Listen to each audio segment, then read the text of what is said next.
ഇന്നത്തെ വചന ചിന്തയ്ക്കായി നമുക്കൊരു വചനം വായിക്കാം. യെശയ്യാ പ്രവാചകന്റെ പുസ്തകം 58 അധ്യായം അതിന്റെ 5 വാക്യം. യെശയ്യാ പ്രവാചകന്റെ പുസ്തകം 58 അധ്യായം അതിന്റെ 5 വാക്യം. ഇങ്ങനെയാണ് അത് പറയുന്നത്: എനിക്കിഷ്ടമുള്ള നോമ്പും മനുഷ്യൻ ആത്മതപനം ചെയ്യുന്ന ദിവസവും ഇങ്ങനെയുള്ളതോ, തലയെ വേഴത്തെ പോലെ കുനിയിക്കുക, ഇരട്ടും വെണ്ണീരും വിരിച്ചു കിടക്കുക, ഇതാകുന്നു ഉപവാസം. ഇതിനോ നീ നോമ്പെന്നും യഹോവയ്ക്ക് പ്രസാദമുള്ള ദിവസം എന്നും പേർ പറയുന്നത്. എനിക്കറിയാം നിങ്ങൾക്ക് എല്ലാവർക്കും അറിയാവുന്ന വചനമാണെന്ന് എനിക്കറിയാം. പലപ്പോഴും ചിലപ്പോൾ നിങ്ങൾ ഇതിൽ കൂടി, ഈ വചനത്തിൽ കൂടെ തന്നെ അനേകം എന്തോ പറഞ്ഞ മെസ്സേജുകൾ കേട്ടിട്ടുണ്ടാവാം. എന്നാൽ പരിശുദ്ധാത്മാവ് ഈ കഴിഞ്ഞ കുറച്ച് ദിവസങ്ങളായി, അല്ലെങ്കിൽ കുറച്ച് നാളുകൾ എന്ന് വേണേൽ പറയാം, എന്റെ ഉള്ളിൽ ഈ വചനം വരുന്നുണ്ട്. കാരണം ചിലര് എന്നെ വിളിക്കുമ്പോൾ പറയും, സിസ്റ്ററെ ഞാനൊരു വലിയ വിഷയത്തിന് മുമ്പിൽ ഭയങ്കര പ്രതിസന്ധിയില്ല, ഞാൻ ഉപവസിച്ച് പ്രാർത്ഥിച്ചാൽ എനിക്ക് ഈ വിഷയത്തിന് മറുപടി. ഞാൻ എന്റെ ടെസ്റ്റിമണി പലപ്പോഴും ഉപവസിക്കുകയും പ്രാർത്ഥിക്കുകയും ചെയ്യുന്നതിനെ കുറിച്ച് പറഞ്ഞതുകൊണ്ട് പലരും എന്നോട് ചോദിച്ചൊരു ചോദ്യമാ, എന്താണ് ശരിക്കുള്ള ഉപവാസം? ഞാൻ എത്ര ദിവസം ഉപവസിക്കണം? സിസ്റ്ററുടെ ഉപവാസം എങ്ങനെ? ഇങ്ങനെയൊക്കെ പലരും ചോദിക്കാറുണ്ട്. ഇപ്പം ഞാൻ വിചാരിച്ചു, കർത്താവെ എങ്ങനെയാണ് ഉപവാസത്തെ കുറിച്ച് ഒന്ന് പഠിക്കും. അപ്പൊ ഞാൻ ഈ വചനം ഇങ്ങനെ പഠിച്ചപ്പോൾ എന്നെ ഈ വചനം പഠിപ്പിച്ചത് എന്റെ മമ്മിയാണ്. പലപ്പോഴും ഞങ്ങൾ ഉപവസിക്കാനും പ്രാർത്ഥിക്കാനും ഇരിക്കും, മമ്മി ആദ്യം ഈ വചനം ഞങ്ങളെ കൊണ്ട് വായിപ്പിക്കാറുണ്ട്. എന്നിട്ട് മമ്മി പറയുന്നൊരു കാര്യമുണ്ട്, മോനെ, നമ്മൾ എത്ര നേരം പട്ടിണി ഇരുന്നു എന്നുള്ളതല്ല കർത്താവ് നോക്കുന്നത്, മുഖം വാടിയിരിക്കുന്നു എന്നുള്ളതല്ല കർത്താവ് നോക്കുന്നത്, 40 ദിവസം ഇരുന്നു എന്നല്ല കർത്താവ് നോക്കുന്നത്, നാം ഇരുന്ന സമയം, നമ്മുടെ ഹൃദയം എങ്ങനെയാണ് ദൈവത്തിന്റെ സന്നിധിയിൽ, അതാണ് കർത്താവ് എപ്പോഴും നോക്കുന്നത്. എന്നാൽ പലപ്പോഴും ഇന്നിപ്പം നമുക്കറിയാം, നമ്മുടെ കർത്താവിനെ അറിയാത്ത അനേക ആൾക്കാർ ഇന്ന് നോമ്പ് നോക്കുന്ന ഒരു കാലഘട്ടമാണ് ഈ സമയം, അല്ലെ? ജാതികൾ അനേകർ ഇപ്പൊ നോമ്പ് നോക്കുന്നുണ്ട്. എങ്ങനെയാണ് അവർ നോമ്പ് നോക്കുന്നത്? ഭക്ഷണം വെടിയുക, എന്നാൽ പ്രാർത്ഥനയുണ്ട്, എന്നാൽ അവർ ചിന്തിക്കുന്ന ഇങ്ങനെ അവർ ചെയ്യുന്നത് കൊണ്ട് അവരുടെ ദൈവം പ്രസാദിക്കും. എന്നാൽ ഞാൻ നിങ്ങളോട് ചോദിക്കട്ടെ, ദൈവത്തെ അറിഞ്ഞ, സത്യദൈവത്തെ അറിഞ്ഞ ദൈവ മക്കളിൽ ദൈവം ആഗ്രഹിക്കുന്ന ഉപവാസം എങ്ങനത്തെ ഉപവാസം? നമ്മൾ 40 ദിവസം ഇരുന്നാൽ കർത്താവ് പ്രസാദിക്കുമോ? 21 ഇരുന്നാൽ ദൈവത്തിന്റെ പ്രസാദം കുറയുമോ? 3 ദിവസം ഇരിക്കുന്നത് കൊണ്ട് എന്തെങ്കിലും പ്രത്യേകമായ എന്തെങ്കിലും കാര്യങ്ങൾ നമ്മുടെ ജീവിതത്തിൽ നടക്കുമോ? ഇതാണോ കർത്താവ് നമ്മളെ കുറിച്ച് ആഗ്രഹിക്കുന്നത്? അല്ല. കർത്താവിന്റെ ഉപവാസം, കർത്താവിന്റെ ഇഷ്ടമുള്ള ഉപവാസം എന്തെന്ന് ചോദിച്ചാൽ അത് യെശയ്യാ പ്രവാചകന്റെ പുസ്തകം 58 അധ്യായത്തിൽ വ്യക്തമായിട്ട് പറയുന്നുണ്ട്. ഞാനിത് പറയാൻ കാരണം, എന്റെ ജീവിതത്തിൽ ഞാൻ ഇത് ചെയ്ത് എന്റെ ലൈഫിൽ അതിനുള്ളൊരു റിസൾട്ട് കണ്ടതുകൊണ്ട് ഞാൻ ഓർത്തു എല്ലാ ദൈവമക്കളും ഇത് അറിയണം. പലരും ഉപവസിക്കുന്നവരാ. ആഴ്ചയിൽ ഒരു ദിവസം തലമുറയ്ക്ക് വേണ്ടി ഉപവസിക്കുന്നവരുണ്ട്, കുടുംബജീവിതത്തിന് അനുഗ്രഹത്തിന് വേണ്ടി ഉപവസിക്കുന്നവരുണ്ട്, ശുശ്രൂഷയ്ക്ക് വേണ്ടി ഉപവസിക്കുന്നവരുണ്ട്. ഉപവാസം നല്ലതാ.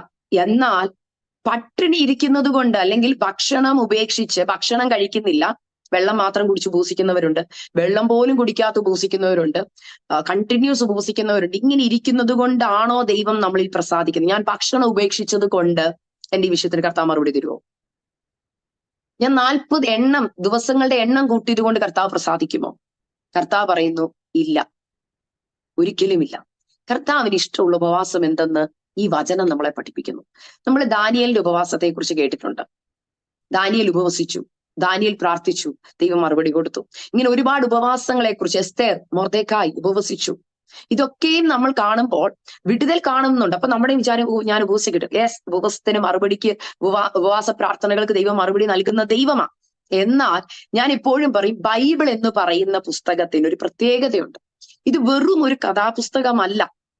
ഇതിന്റെ ഓരോ വാക്കുകൾക്കും വചനത്തിനും അതിൻ്റെതായ ഒരു ജീവനുണ്ട്.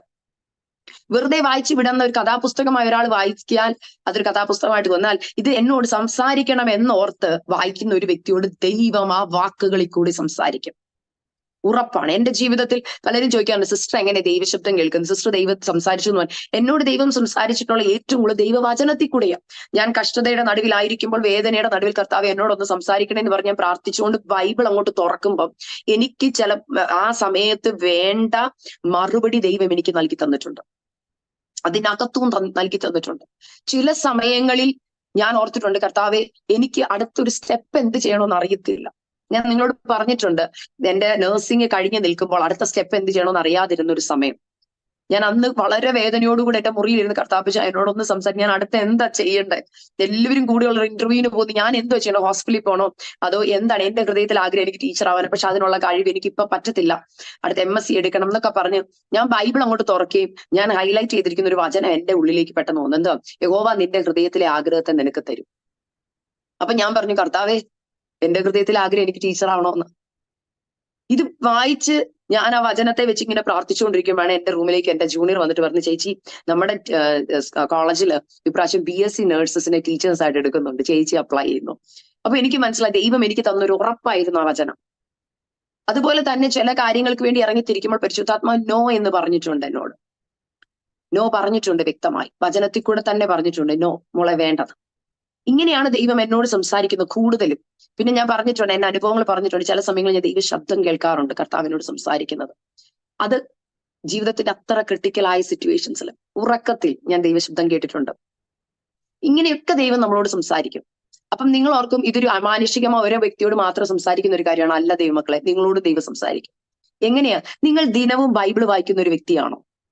ഇന്ന് രാവിലെ നിങ്ങൾ എഴുന്നേറ്റ് നിങ്ങൾ എത്ര പേര് ബൈബിൾ വായിച്ചു? നിങ്ങൾ വായിച്ച വചനത്തിനകത്തും ദൈവം നിങ്ങളോട് സംസാരിച്ചോ? അതോ വായിച്ചു വിടുമായിരുന്നു? പലരും ചെയ്യുന്നത് ഇതൊരു ദിനചര്യമായിട്ട് മാറി വരും. എന്തുവാ, രാവിലെ എഴുന്നേറ്റ് ബൈബിള് വായിച്ച് പ്രാർത്ഥിച്ചാൽ ഒരു സമാധാനം. ഓ, ഞാൻ കർത്താവിന്റെ പൈതല്ലേ, ബൈബിള് വായിച്ചില്ലേ എന്താ എന്നോർത്ത് വായിക്കുന്നവരുണ്ട്. എന്നാൽ കർത്താവ് എന്നോടൊന്ന് സംസാരിക്കും, ഇന്നത്തെ ദിവസം എങ്ങനെ ആയിരിക്കണം എന്നോർത്ത വചനം തുറക്കുന്നതെങ്കിൽ ആ വചനം ദൈവം നിങ്ങളോട് സംസാരിക്കും. വചനത്തിൽ കൂടെ വ്യക്തമായി കർത്താവ് സംസാരിക്കും. അങ്ങനെ ദൈവം വചനത്തിൽ കൂടെ എന്നോട് സംസാരിച്ചതാണ് ഈ ഉപവാസത്തെക്കുറിച്ചും. ഇത് ഞാൻ ചെയ്ത് അത് പ്രാക്ടീസ് ചെയ്തപ്പോൾ ഞാൻ വിടുതലും കണ്ടു. അനേക നാളുകളായി ഉപവസിച്ചിട്ടും മറുപടി കിട്ടാത്ത ചില വിഷയങ്ങളുടെ നടുവിൽ, കർത്താവെ, ഞാൻ ഉപവസിച്ചല്ലോ, ഞാൻ പ്രാർത്ഥിച്ചല്ലോ, എന്നിട്ടും എന്താ അപ്പ എനിക്ക് മറുപടി തരാത്ത എന്ന് ചോദിക്കുമ്പോൾ കർത്താവ്, മോളെ, നീ വ്യവസ്ഥയോടുകൂടെ നീ എന്റെ അടുക്കവ. ഈ ബൈബിളിൽ പറയുന്ന ഒരു കാര്യമുണ്ട്. ബൈബിൾ എന്ന് പറയുന്നത് ഞാൻ ഇപ്പോഴും പറയും കണ്ടീഷണൽ പ്രോമിസസ്. വ്യവസ്ഥയോടുകൂടിയുള്ള വാക്തത്വങ്ങളാ ബൈബിളിൽ എഴുതിയിരിക്കും. തുടക്കം തൊട്ട് വെളിപ്പാട് പുസ്തകം വരെ വ്യവസ്ഥയോട് കൂടിയ വാക്തത്വങ്ങൾ. വെറും വാക്തത്വങ്ങൾ ബൈബിളിൽ പറഞ്ഞിട്ടില്ല. നീ ഇങ്ങനെ ചെയ്താൽ നിനക്ക് നന്മ വരും, അല്ലെ? മക്കളെ, നിങ്ങളുടെ അമ്മയപ്പന്മാരെ കർത്താവെ അനുസരിപ്പീൻ. എന്തിനനുസരിക്കുന്നത്? നിന്നെ അപ്പനെ അമ്മയെ ബഹുമാനിക്കുക. ഇത് നമുക്ക് വായിക്കാൻ ഇഷ്ടം. എന്നാൽ ഇത് വായിക്കുമ്പോൾ തന്നെ അതിന്റെ താഴെ ഒരു ഇതിന്റെ കണ്ടീഷനാ. അത് എന്തോ പറഞ്ഞിരിക്കുന്നത്? നിനക്ക് ദീർഘായുസ് ഉണ്ടാവാനും നിനക്ക് നന്മ ഉണ്ടാകുവാനും നിന്നോട് അപ്പനെ അമ്മയെ ബഹുമാനിക്കാൻ പറയുന്നത്. അപ്പം ദീർഘായുസ് ലഭിക്കുന്നില്ല, നന്മ കാണാൻ പറ്റുന്നില്ലെങ്കിൽ ഓർക്കണം, എന്റെ ജീവിതത്തിൽ എന്തുകൊണ്ട് നന്മ കാണാൻ പറ്റുന്നില്ല? അതിനൊറ്റ കാര്യമുള്ളൂ. ഞാൻ ഈ ബൈബിൾ സ്റ്റഡീസ് ഒക്കെ ഈ യൂത്തിന് എടുക്കുന്നുണ്ട്. 15 വയസ്സ് തൊട്ട് 22 വയസ്സ് വരെയുള്ള പിള്ളേർക്ക് ബൈബിൾ സ്റ്റഡി എടുക്കുന്നുണ്ട്. ഞാൻ ആ പിള്ളേരോട്, ചേച്ചി, എനിക്ക് പഠിത്തത്തിൽ ബുദ്ധിമുട്ട് വരുന്നു, അല്ലെങ്കിൽ എനിക്ക് എത്ര പഠിച്ചിട്ടും അങ്ങോട്ട് ഇത് ചെയ്യാൻ പറ്റുന്നില്ല, എനിക്ക് ഒരു നന്മ കാണാൻ പറ്റുന്നില്ല. ഞാൻ അവരോട് ആദ്യം പറഞ്ഞു, മക്കളെ, ഒറ്റ കാര്യം ഞാൻ ചോദിച്ചോട്ടെ, പ്രാർത്ഥിച്ചിട്ട് മറുപടി കിട്ടുന്നില്ലെന്ന് പറയും. അപ്പൊ ഞാൻ ചോദിക്കും, മക്കളെ, നിങ്ങൾ നിങ്ങളുടെ അപ്പനെ അമ്മയെ ബഹുമാനിക്കാറുണ്ട്? അപ്പനെ അമ്മയെ ബഹുമാനിക്കാത്ത ഒരു ജനറേഷനാണ് ഇന്ന്. അവർക്ക് നന്മ കാണാൻ കഴിയുന്നില്ല. ഭാവി ബ്ലോക്കായി കിടക്കുക. എന്തുകൊണ്ടാ? അപ്പനെയും അമ്മയും ബഹുമാനിക്കുന്നില്ല. അപ്പനെയും അമ്മ. അപ്പൊ കർത്താവ് പറയുക, നിനക്ക് ദീർഘായുസ് ഉണ്ടാവണം, നിനക്ക് നന്മ ഉണ്ടാവാൻ നീ എന്ത് ചെയ്യണം? അപ്പനെയും അമ്മയും ബഹുമാനിക്കുക. ആ ഒരൊറ്റ കാര്യം ചെയ്താൽ നിനക്ക് ഈ 2 പാക്കേജ് നിനക്ക് ഒരുമിച്ച് കിട്ടുക. എന്നാൽ നമുക്ക് അത് ഇഷ്ടമല്ല. അപ്പനെയും അമ്മയും ബഹുമാനിക്കുന്ന കാര്യം പറയുമ്പോൾ ഭയങ്കര ബുദ്ധിമുട്ടാണ്. ഓ, അതെനിക്ക് ഇച്ചിരി ബുദ്ധിമുട്ടാണ്. ഓക്കെ, അപ്പൊ നന്മ ഉണ്ടാവത്തില്ല. അത് ബൈബിളിൽ എക്സാക്ട്ലി പറയുന്ന കാര്യം. ഇതുപോലെ തന്നെയാണ് നമുക്ക് എപ്പോഴും ഇഷ്ടമാണ്. ചിലർ എന്നോട് പറയും, സിസ്റ്റർ, എന്റെ ഹൃദയം വളരെ തകർന്നായിരിക്കും, മുറിപ്പെട്ടിരിക്കുക, എനിക്ക് അങ്ങോട്ട് മുന്നേറാൻ പറ്റുന്നില്ല. ഇങ്ങനെ ചോദിക്കുന്ന ചോദ്യങ്ങൾക്കുള്ള മറുപടി ഇന്നത്തെ ഈ വചനത്തിൽ കൂടെ ഞാൻ പറയാൻ ആഗ്രഹിക്കും. പരിശുദ്ധാത്മാവ് എനിക്ക് തന്നത്. അവിടെ പറയുന്നു, സിസ്റ്റർ, ഉപവസിച്ചിട്ട് മറുപടി ഇല്ലെന്ന് പറയുന്ന ആരെങ്കിലും ഉണ്ടെങ്കിൽ, സിസ്റ്റർ, ഞാൻ എത്ര നാളായിട്ട് ഉപവസിക്കുമെന്നറിയോ, എത്ര നാളായിട്ട് ഞാൻ എന്റെ തലമുറയ്ക്ക് വേണ്ടി പ്രാർത്ഥിക്കുമെന്നറിയോ, എത്ര നാളായി സിസ്റ്ററിന് അറിയാവോ എന്ന് ചോദിക്കുന്നവരോട് ഞാൻ പറയുകയാണ്, എത്ര പാസ്റ്റേഴ്സിനെ വിളിച്ച് പ്രാർത്ഥിപ്പിച്ചാലും, എത്ര സിസ്റ്റേഴ്സിനെ വിളിച്ച് പ്രാർത്ഥിപ്പിച്ചാലും, എത്ര വലിയ ചർച്ച നിങ്ങൾ പോയാലും, കർത്താവ് പറയുന്ന വ്യവസ്ഥ അനുസരിച്ചാൽ വീട്ടിലിരുന്ന് പ്രാർത്ഥിക്കുമ്പോൾ തന്നെ വിടുതലിറങ്ങും. ഇന്ന് ഈ മീറ്റിംഗിൽ കർത്താവ്, ഞാൻ ആ വ്യവസ്ഥയിലേക്ക് മടങ്ങി വരിക, ഞാൻ അത് അനുസരിക്കാമെന്ന് പറഞ്ഞാൽ നിങ്ങൾക്ക് ഹീലിംഗ് നടന്നു കഴിഞ്ഞു. വലിയ കാര്യങ്ങളൊന്നും കർത്താവ് ആഗ്രഹിക്കുന്നില്ല. നിങ്ങൾക്കൊക്കെ അറിയാം പരീക്ഷന്റെയും പാപിയായ മനുഷ്യന്റെയും പ്രാർത്ഥന ഇല്ലേ, ചുങ്കക്കാരന്റെയും പ്രാർത്ഥന. പരീക്ഷൻ പറയുന്ന ഒരു വാക്കുണ്ട്, ഞാൻ ഉപവസിക്കുന്നവനാണെന്ന്. ചുങ്കക്കാരൻ അത് പറയാനില്ല, ഇല്ലേ? പരീക്ഷൻ പറയുന്നുണ്ട്, ഞാൻ ഉപവസിക്കുന്നവനാ, ഞാൻ ദശാംശം കൊടുക്കുന്നവനാ. ഇതെല്ലാം ഉണ്ട്. നമ്മളും ഇത് തന്നെ ചിന്തിക്കുന്നു. നമ്മൾക്കും ഒരു വിശ്വാസവും ഒരു പ്രത്യാശയുണ്ട്. ഞായറാഴ്ച ചർച്ചയിൽ പോയിരിക്കുമ്പോൾ, ഈ ആഴ്ച ഞാൻ ഉപവസിക്കേണ്ടതൊക്കെ ഉപവസിച്ചു, ഞാൻ ദശാംശം കൊണ്ട് കൊടുത്തു. അതുകൊണ്ട് കർത്താവ്, ഞാൻ ഇതെല്ലാം ചെയ്യുന്നതുകൊണ്ട് കർത്താവ് എനിക്ക് മറുപടി തന്നോണം. കർത്താവ് നോക്കുന്നത് പുറമെ ചെയ്തോ എന്നുള്ളതല്ല, നിന്റെ ഹൃദയം എവിടെയായിരുന്നു. ഇനിയാണ് നമ്മൾ വചനത്തിന്റെ ആഴത്തിലേക്ക് ഇറങ്ങാൻ പോകുന്നത്. അവിടെ പറയുന്നൊരു വാക്യം, നീ ഇതിനെയാണോ ഉപവാസം എന്ന് പറയുന്നത്? എന്തുവാ നമ്മളിപ്പൊ ഞാൻ നിങ്ങളോടൊക്കെ ചോദിക്കാം, നിങ്ങൾ എന്താ ഉപവാസത്തിന് ഒരു ഡെഫിനിഷൻ പറയാൻ പറഞ്ഞു? നിങ്ങളൊക്കെ ഉപവാസത്തിന് ഡെഫിനിഷൻ പറയാം. എന്തുവാ പറയുന്നത്? മോളെ, ഞാൻ പറഞ്ഞ ഭക്ഷണം കഴിക്കരുത്, രാവിലത്തെ ബ്രേക്ക്ഫാസ്റ്റ് മിസ് ചെയ്യണം, അല്ലെങ്കിൽ ലഞ്ച് കഴിക്കരുത്, ഒരു ദിവസം മൊത്തം ഭക്ഷണം കഴിക്കാതിരിക്കുന്ന ഉപവാസം. പക്ഷെ പ്രാർത്ഥിക്കണം, പ്രാർത്ഥന വേണം, ഭക്ഷണം കഴിച്ചിട്ടില്ല. ഇതാണ് ഉപവാസം. കർത്താവ് പറയുന്ന ഈ ഉപവാസത്തെ കുറിച്ചുള്ള കണ്ടീഷൻസിലേക്ക് നമുക്കൊന്ന് കേട്ടാം. ഇവിടെ പറയുന്നു, ഇങ്ങനെയാണ് പറയുന്നത്, യഹോവയ്ക്ക് പ്രസാദമുള്ള ദിവസം എന്ന് പറയുന്ന ഏതാ? അല്ലെങ്കിൽ ഉപവാസം എന്ന് പറഞ്ഞ അതിന്റെ 6-ാം വാക്യത്തിൽ ആദ്യം പറയുന്നു, അന്യായ ബന്ധനങ്ങളെ അഴിക്കുക, നുകത്തിന്റെ അമിക്കയറുകളെ അഴിക്കുക, പീഡിതരെ സ്വതന്ത്രരായി വിട്ടയക്കുക, എല്ലാ നുകത്തെയും തകർക്കുക. ഇതല്ലയോ എനിക്ക് ഇഷ്ടമുള്ള ഉപവാസം? നമ്മളിൽ എത്ര പേര് ഇങ്ങനെ ഉപവസിക്കുന്നുണ്ട്? ഇതല്ലയോ എനിക്കിഷ്ടമുള്ള ഉപവാസം? ഇവിടെ പറയുന്നില്ല 40 ദിവസം ഇരിക്കാൻ, ഇവിടെ പറയുന്നില്ല 21 ഇരിക്കാൻ, ഇവിടെ പറയുക അന്യായ ബന്ധനങ്ങളെ അഴിക്കണം. എന്തോ അതുകൊണ്ട് ഉദ്ദേശിക്കുന്നത്? നിങ്ങൾ ഭക്ഷണം കഴിക്കണ്ട, രാവിലെ നിങ്ങൾ ഭക്ഷണം കഴിച്ചില്ല, നിങ്ങൾ പ്രാർത്ഥിക്കാൻ ഇരിക്കുക, ആദ്യം ഉപവസിക്കാൻ തീരുമാനമെടുക്കുന്ന ദിവസം തന്നെ, നാളെ തൊട്ട് 21 ദിവസം ഇരിക്കുവാന്ന് നിങ്ങൾ തീരുമാനമെടുക്കുമ്പോൾ ആദ്യം ചെയ്യേണ്ടത്, നിങ്ങൾ നിങ്ങളെ തന്നെ ചിന്തിക്കണം, നാളെ തൊട്ട് ഞാൻ ഉപവസിക്കാൻ തീരുമാനിക്കുക. അപ്പൊ കർത്താവിന്റെ ഇഷ്ടമുള്ള ഉപവാസം എന്താ? ആദ്യം അന്യായ ബന്ധനങ്ങളെ അഴിക്കുക. എന്റെ ജീവിതത്തിൽ എന്തെങ്കിലും അന്യായമായി ഞാൻ ചെയ്തിട്ടുണ്ടോ? അതിനുള്ള അർത്ഥം ഞാൻ പറഞ്ഞുതരാം, ഇത്രയേ ഉള്ളൂ. അന്യായ ബന്ധനങ്ങളെ അഴിക്കുക എന്ന് പറഞ്ഞാൽ ന്യായമല്ലാതെ നമ്മൾ ചെയ്ത കാര്യങ്ങൾ നമുക്കറിയാം. നമ്മളൊരു കാര്യം ചെയ്യാൻ പോകുമ്പോൾ നമുക്കറിയാം ഇത് ന്യായമല്ല, ഞാൻ ഇത് അന്യായമായിട്ടാണ് ചെയ്യുന്നത്. നേരായി ചെയ്യുന്ന കാര്യങ്ങളുണ്ട്, നമ്മൾ നേരല്ലാത്ത രീതി ചെയ്യുന്ന കാര്യങ്ങളുണ്ട്. നമ്മൾ പറയും ഓ അതൊന്നും സാരമില്ല, അതൊക്കെ കർത്താവ് അറിയുന്നുണ്ട്, ഓ അതൊന്നും കുഴപ്പമില്ല. ഇന്ന് ദൈവമക്കളിൽ കണ്ടുവരുന്ന കുറവുകളാണ് ഞാൻ പറയുന്നത്. ഞാൻ പലപ്പോഴും പല ജീവിതങ്ങൾ കാണുമ്പോർക്കും നമ്മൾ പറയുന്നുണ്ട് അന്യായമായി ചെയ്യുക.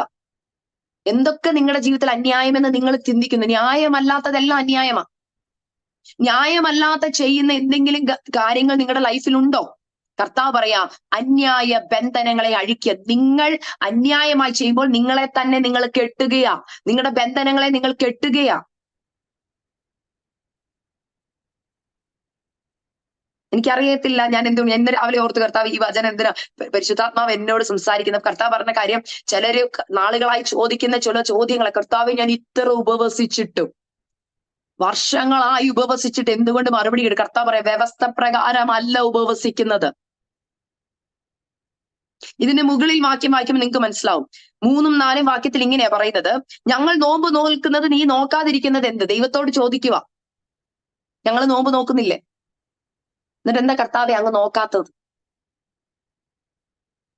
കർത്താവ് പറയുക, എന്നിട്ട് അവര് പറഞ്ഞു ഞങ്ങൾ ആത്മതപനം ചെയ്യുന്നത് നീ അറിയാതിരിക്കുന്നത് എന്ത്? ഞങ്ങൾ ആത്മതപനം ചെയ്യും, എന്നിട്ട് കർത്താവ് കാണുന്നില്ലേ? നിങ്ങൾ നോമ്പ് നോൽക്കുന്ന ദിവസത്തിൽ തന്നെ നിങ്ങളുടെ കാര്യാദികളെ നോക്കി. നമ്മളിൽ എല്ലാവരും അങ്ങനല്ലേ ചെയ്യുന്നത്? എന്തുവാ ചെയ്യുന്നത്? നമ്മൾ നോമ്പ് നോക്കുന്ന ദിവസം എന്ന് പറഞ്ഞാൽ അന്നാണ് ഏറ്റവും കൂടുതൽ ഫുഡ് ഉണ്ടാക്കുന്ന ദിവസം. കാരണം ഫാസ്റ്റിംഗ് കഴിഞ്ഞ് കഴിക്കണമല്ലോ. അത് നേരത്തെ പ്ലാൻ ചെയ്യും, ഫാസ്റ്റിംഗ് കഴിയുമ്പോൾ ഇന്ന ഫുഡാണ് കഴിക്കേണ്ടത്. അപ്പൊ കാര്യാദികളൊക്കെ അന്ന് തുണി കഴുകണം, പാത്രം കഴുകണം, ഒത്തിരി കാര്യങ്ങൾ ചെയ്യാനുണ്ട്. ആക്ച്വലി ഉപവാസം എന്ന വാക്കിന്റെ അർത്ഥം ദൈവത്തോട് കൂടെ വസിക്കുക എന്ന, ദൈവത്തോട് കൂടെ വസിക്കുക. നിങ്ങളുടെ വീട്ടിൽ ഒരു ഗസ്റ്റ് വന്നാൽ നിങ്ങൾ ആ ഗസ്റ്റിനെ വീട്ടിൽ വിളിച്ച് കയറ്റി ഇരുത്തി, സോഫ ഇരുത്തിയിട്ട് നിങ്ങൾ നിങ്ങളുടെ വീട്ടിലെ ജോലികളെല്ലാം ചെയ്യുക. എന്നിട്ട് പറയുക ഞാൻ എല്ലാം കഴിഞ്ഞിട്ട് വരാം, അതുവരെ ഇവിടെ ഇരിക്കാൻ പറയുന്ന പോലാണ് കർത്താവിനെ വിളിച്ച് ഉപവാസം ഡിക്ലെയർ ചെയ്തിട്ട്, കർത്താവ് നാളെ തൊട്ട് ഞാൻ അങ്ങയുടെ കൂടെ വസിക്കും. ഉപവാസം എന്ന വാക്കിന്റെ അർത്ഥം ഞാൻ പറഞ്ഞല്ലോ, ദൈവത്തോട് കൂടെ വസിക്കുക. കർത്താവ് റെഡി ആയിട്ട് വന്നിരിക്കുക. പക്ഷെ നമ്മൾ എന്തോ ചെയ്യുന്നേ? നമ്മൾ നമ്മുടെ വീട്ടിലെ കാര്യങ്ങളൊക്കെ ചെയ്ത് പിള്ളേരെ സ്കൂളിൽ വിട്ട് ബാക്കി കാര്യങ്ങളെല്ലാം ചെയ്തിട്ട് നമുക്ക് ഇഷ്ടമുള്ള ഒരു സമയത്ത് വന്നിട്ട് പറയും ഓക്കെ കർത്താവേ നൗ ഐ ആം റെഡി, ഇനി കേൾക്ക് ഞാൻ എന്താ പറയാൻ പോകുന്നു. പിന്നെ നമ്മുടെ വിഷയങ്ങളൊക്കെ നമ്മൾ പറയില്ല. അവിടെ പറഞ്ഞ കാര്യാദികളെയൊക്കെ നോക്കി നിങ്ങളുടെ എല്ലാ വേലക്കാരെയും കൊണ്ട് അധ്വാനിപ്പിക്കുകയും ചെയ്യുന്നു. മറ്റുള്ളവരെ കഷ്ടപ്പെടുത്തുക, വാക്കുകൾ കൊണ്ട് കഷ്ടപ്പെടുത്താം. ഞാൻ കഷ്ടപ്പെടുത്താന്ന് പറഞ്ഞാൽ ചിലപ്പോൾ എന്റെ വീട്ടിൽ വേലക്കാരൊന്നും ഒരു സിസ്റ്റർ, ഞാൻ അങ്ങനെ ഇല്ല. ചിലപ്പം നമ്മുടെ വാക്കുകൾ കൊണ്ട് ചിലപ്പോൾ മരുമക്കളെ ആവാം, അമ്മായിമ്മയെ ആവാം, മക്കളെ ആവാം, അയലക്കംകാരെ ആവാം, ജോലിക്കാരെ ആവാം. എവിടെയും പോയി അവരെ വാക്കുകൾ കൊണ്ട് കഷ്ടപ്പെടുത്തുന്നുണ്ടെങ്കിൽ ഇതൊക്കെ എന്നിട്ടാണ് നമ്മൾ ഉപവാസം എന്ന് പറയുന്നത്. ദൈവം പറയുക അധ്വാനിപ്പിക്കുകയും ചെയ്യുന്നു. നിങ്ങൾ വിവാദത്തിനും കലഹത്തിനും ക്രൂരമുഷ്ടി കൊണ്ട് അടിക്കേണ്ടതിന് നോമ്പ് നോൽക്കുന്നു. നിങ്ങൾ വിവാദത്തിനും കലഹത്തിനും ഉപവാസം ഇരിക്കുന്ന ദിവസം ശത്രു എന്തായാലും നമുക്കെതിരെ എഴുന്നേക്കും. ആ സമയത്താണ് ഏറ്റവും കൂടുതൽ വഴക്കും ബഹളവും നടക്കുന്നത്. ഉപവാസ പ്രാർത്ഥന ചർച്ച് ഡിക്ലെയർ ചെയ്യുന്ന ഒന്നായിരിക്കും രാവിലെ എഴുന്നേറ്റും വരും ഭാര്യയും ഭർത്താവും തമ്മിൽ വഴക്ക്. അങ്ങോട്ടും ഇങ്ങോട്ടും വാക്കുകൾ കൊണ്ട് കോർത്തിട്ടായിരിക്കും പ്രാർത്ഥനയ്ക്ക് പോയിരിക്കുന്നത്. ഇതൊക്കെ പക്ഷെ നമ്മൾക്കൊരു സന്തോഷം, നമ്മൾ ഫാസ്റ്റിംഗ് ആണ്. പക്ഷെ ഞാൻ ചോദിക്കുന്നേ, കലഹിച്ചും വഴക്ക് പിടിച്ചും മറ്റുള്ളവരെ വേദനിപ്പിച്ചും പോയി ഇരുന്ന് പ്രാർത്ഥിക്കുന്ന പ്രാർത്ഥന ദൈവം കേൾക്കുമോ എന്നാ എന്റെ ചോദ്യം. കേൾക്കത്തില്ല. ഞാനിത് പറയുമ്പം ഞാൻ ഇന്ന് രാവിലെ കർത്താവിനോട് ഇങ്ങനെ പ്രാർത്ഥിച്ചപ്പോൾ ഞാൻ കർത്താവിനോട് ചോദിച്ചു, പക്ഷെ ഫാസ്റ്റിംഗ് ഒക്കെ എല്ലാവർക്കും അറിയാവുന്ന വചനങ്ങൾ. പക്ഷെ കർത്താവ് പറഞ്ഞൊരു കാര്യം, ഇന്നത്തെ ജനറേഷൻ ഇത് അറിയത്തില്ല. എല്ലാവരും ചിന്തിക്കുന്നത് എല്ലാവരും ഫാസ്റ്റിംഗ് ഇരിക്കുന്നു. ഒക്കെ മക്കളെ ഫാസ്റ്റിംഗ് ഇരിക്കണം, ബ്രേക്ക്ഫാസ്റ്റ് ഇല്ല, ഇതാണ് അവരുടെ ഫാസ്റ്റിംഗ്. പക്ഷെ അവർക്ക് അറിയുന്നില്ല ഹൃദയം ആ കർത്താവ് നോക്കും. നമ്മുടെ ഹൃദയം, നമ്മൾ ഏത് ആറ്റിറ്റ്യൂഡോടുകൂടെ കർത്താവിന്റെ സന്നിധി വന്നിരിക്കുന്നേ. എത്ര വർഷമായി നമ്മൾ കർത്താവിനെ അറിയണ്ട, നമ്മൾ എത്ര വർഷമായി കർത്താവിനെ അറിഞ്ഞിട്ട് സ്നാനപ്പെട്ടിട്ട് അഭിഷേകം കർത്താവിനെ അറിയണ്ട. കർത്താവ് ചോദിക്കുന്നത് ഇതൊന്നും അല്ല എന്റെ കാറ്റഗറി നിന്റെ ഹൃദയം എങ്ങനെയാ. കർത്താവ് എന്നോട് ഈ വചനം പറയാൻ പറഞ്ഞപ്പോ പറഞ്ഞൊരു ആദ്യം എനിക്ക് ലഭിച്ച വചനം ഇതാണ്. തുടക്കത്തിൽ അതിന് 58 1-ാം വാക്യത്തിൽ ഇങ്ങനെ പറഞ്ഞു, നിന്റെ ശബ്ദം ഉയർത്തി ഉറക്ക വിളിക്ക, അടങ്ങിയിരിക്കരുത്, കാഹളം പോലെ നിന്റെ ശബ്ദം ഉയർത്തി എന്റെ ജനത്തിന് അവരുടെ ലംഘനത്തെയും യാക്കോബ് ഗൃഹത്തിന് അവരുടെ പാപങ്ങളെയും അറിയിക്കാം. എന്നെ കർത്താവ് ഏൽപ്പിച്ചിരിക്കുന്ന മിനിസ്ട്രിയിൽ എന്നോട് ഈ ദിവസങ്ങളിൽ പറയുന്നത് അതാ, മോളെ നീ മറ്റുള്ളവരുടെ കർണരസമാകുമാറുള്ള വചനം പറയണ്ട. അത് പറയാൻ ഒത്തിരി പേരുണ്ട്. നിങ്ങൾ ഇങ്ങനെ അങ്ങ് പോയാൽ മതി, വിടുതൽ കിട്ടും. വിടുതൽ കിട്ടത്തില്ലെന്ന് പറയാനാണ് ദൈവം എന്നെ ഈ കാലഘട്ടത്തിൽ നിർത്തിയിരിക്കുന്നത്. കർത്താവ് എന്നോട് പറഞ്ഞൊരു കാര്യം ഇതാ, it's good to be judged by people than judged by God. മനുഷ്യരാൽ വിധിക്കപ്പെടുന്നത് ഈസിയാ, പക്ഷെ ദൈവത്താൽ വിധിക്കപ്പെടാതിരിക്കാൻ നീ സൂക്ഷിക്കണം. കർത്താവ് എന്നെ ഏൽപ്പിച്ചത് വചനം ഞാൻ അതുപോലെ നിങ്ങളോട് കൈമാറിയില്ലെങ്കിൽ ദൈവസന്നിധിയിൽ ഞാൻ കണക്ക് കൊടുക്കേണ്ടി വരും. പലപ്പോഴും ചില വചനങ്ങൾ വായിക്കും. ഇന്ന് രാവിലെ ഞാൻ നിങ്ങളോട് പറഞ്ഞല്ലോ, നിങ്ങളുടെ ഇതിന് കയറുന്നതിന് മുമ്പിരുന്ന് വചനം വായിക്കുമ്പോൾ ഞാൻ കർത്താവ് ഇത് ഇച്ചിരി കടുകട്ടിയല്ലേ, ഇത് ഇച്ചിരി കടുകട്ടിയായ വചനമല്ലേ. കർത്താവ് എന്നോട് പറയാ, നീ അതിന്റെ കടുപ്പോ വളുപ്പോ ഒന്നും നോക്കണ്ട, പറയാ മതി. അത് എന്നിട്ട് എന്നോട് സംസാരിച്ച വചനം ഇത്, അവരുടെ ലംഘനങ്ങളെ അറിയിക്കുക. ഇന്നത്തെ തലമുറ കേൾക്കേണ്ട ഒരു വചനമാണ് ഞാൻ ഈ പറയുന്നത്. നിങ്ങൾ പെന്തുക്കോസിലായിരിക്കാം ജനിച്ചു വളർന്നിരിക്കുന്നത്, നിങ്ങളുടെ പപ്പായും മമ്മിയും പ്രാർത്ഥിക്കുന്നവരാവാം, നിങ്ങളുടെ കുടുംബങ്ങൾക്ക് മഹിമ കാണും, ഇത്ര പാരമ്പര്യ ക്രിസ്ത്യാനികളാവാം. എന്നാൽ പരിശുദ്ധാത്മാവ് പറയും, ദൈവത്തിന് ഇഷ്ടമുള്ള ഉപവാസം എത്ര ദിവസക്കണക്കല്ല, എങ്ങനെ ഇരിക്കുന്നു എന്നുള്ളതല്ല. കർത്താവ് പറയുന്നത്, കർത്താവിനൊരു വ്യവസ്ഥയുണ്ട്, ആ വ്യവസ്ഥയിലല്ലാത്ത ഉപവാസത്തെ കർത്താവ് സ്വീകരിക്കുന്നില്ല. അതിനാദ്യത്തെ ഞാൻ വ്യവസ്ഥ പറഞ്ഞു, അന്യായ ബന്ധനങ്ങളെ അഴിക്കുക. ന്യായമല്ലാത്തത് എന്തെങ്കിലും ജീവിതത്തിൽ ചെയ്തിട്ടുണ്ടെങ്കിൽ അത് ബന്ധങ്ങളിലാകാം ന്യായമല്ലാത്തത്. ഇന്ന് അനേക കുടുംബ ജീവിതങ്ങളിൽ, അനേക ബന്ധങ്ങളിൽ അന്യായമല്ലാത്ത ബന്ധങ്ങൾ നടക്കുന്നുണ്ട്. നിങ്ങളെ തന്നെ ശോധന ചെയ്യുക.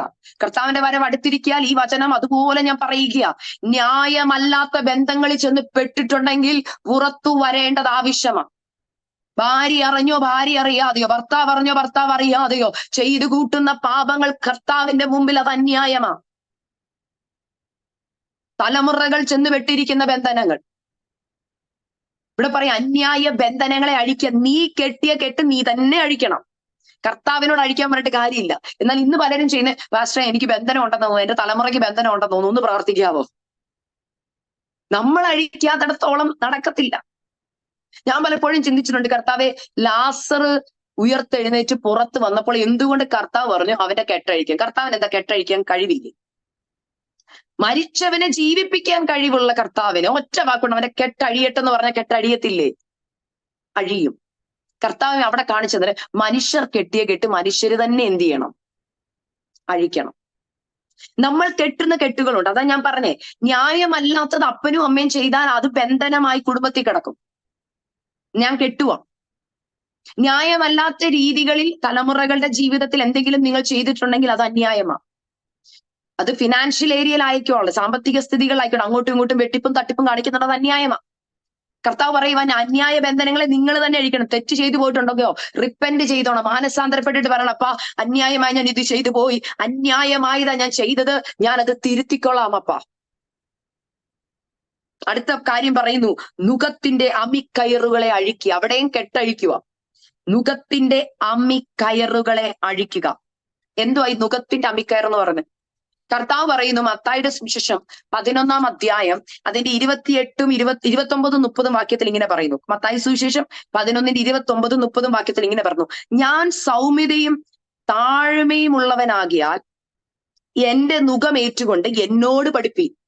അപ്പൊ കർത്താവിന്റെ നുകമേത സൗമ്യതയും താഴ്മയും. എന്നിട്ട് പറയുക, ഇത് നിങ്ങൾ കാണുന്നുണ്ട്.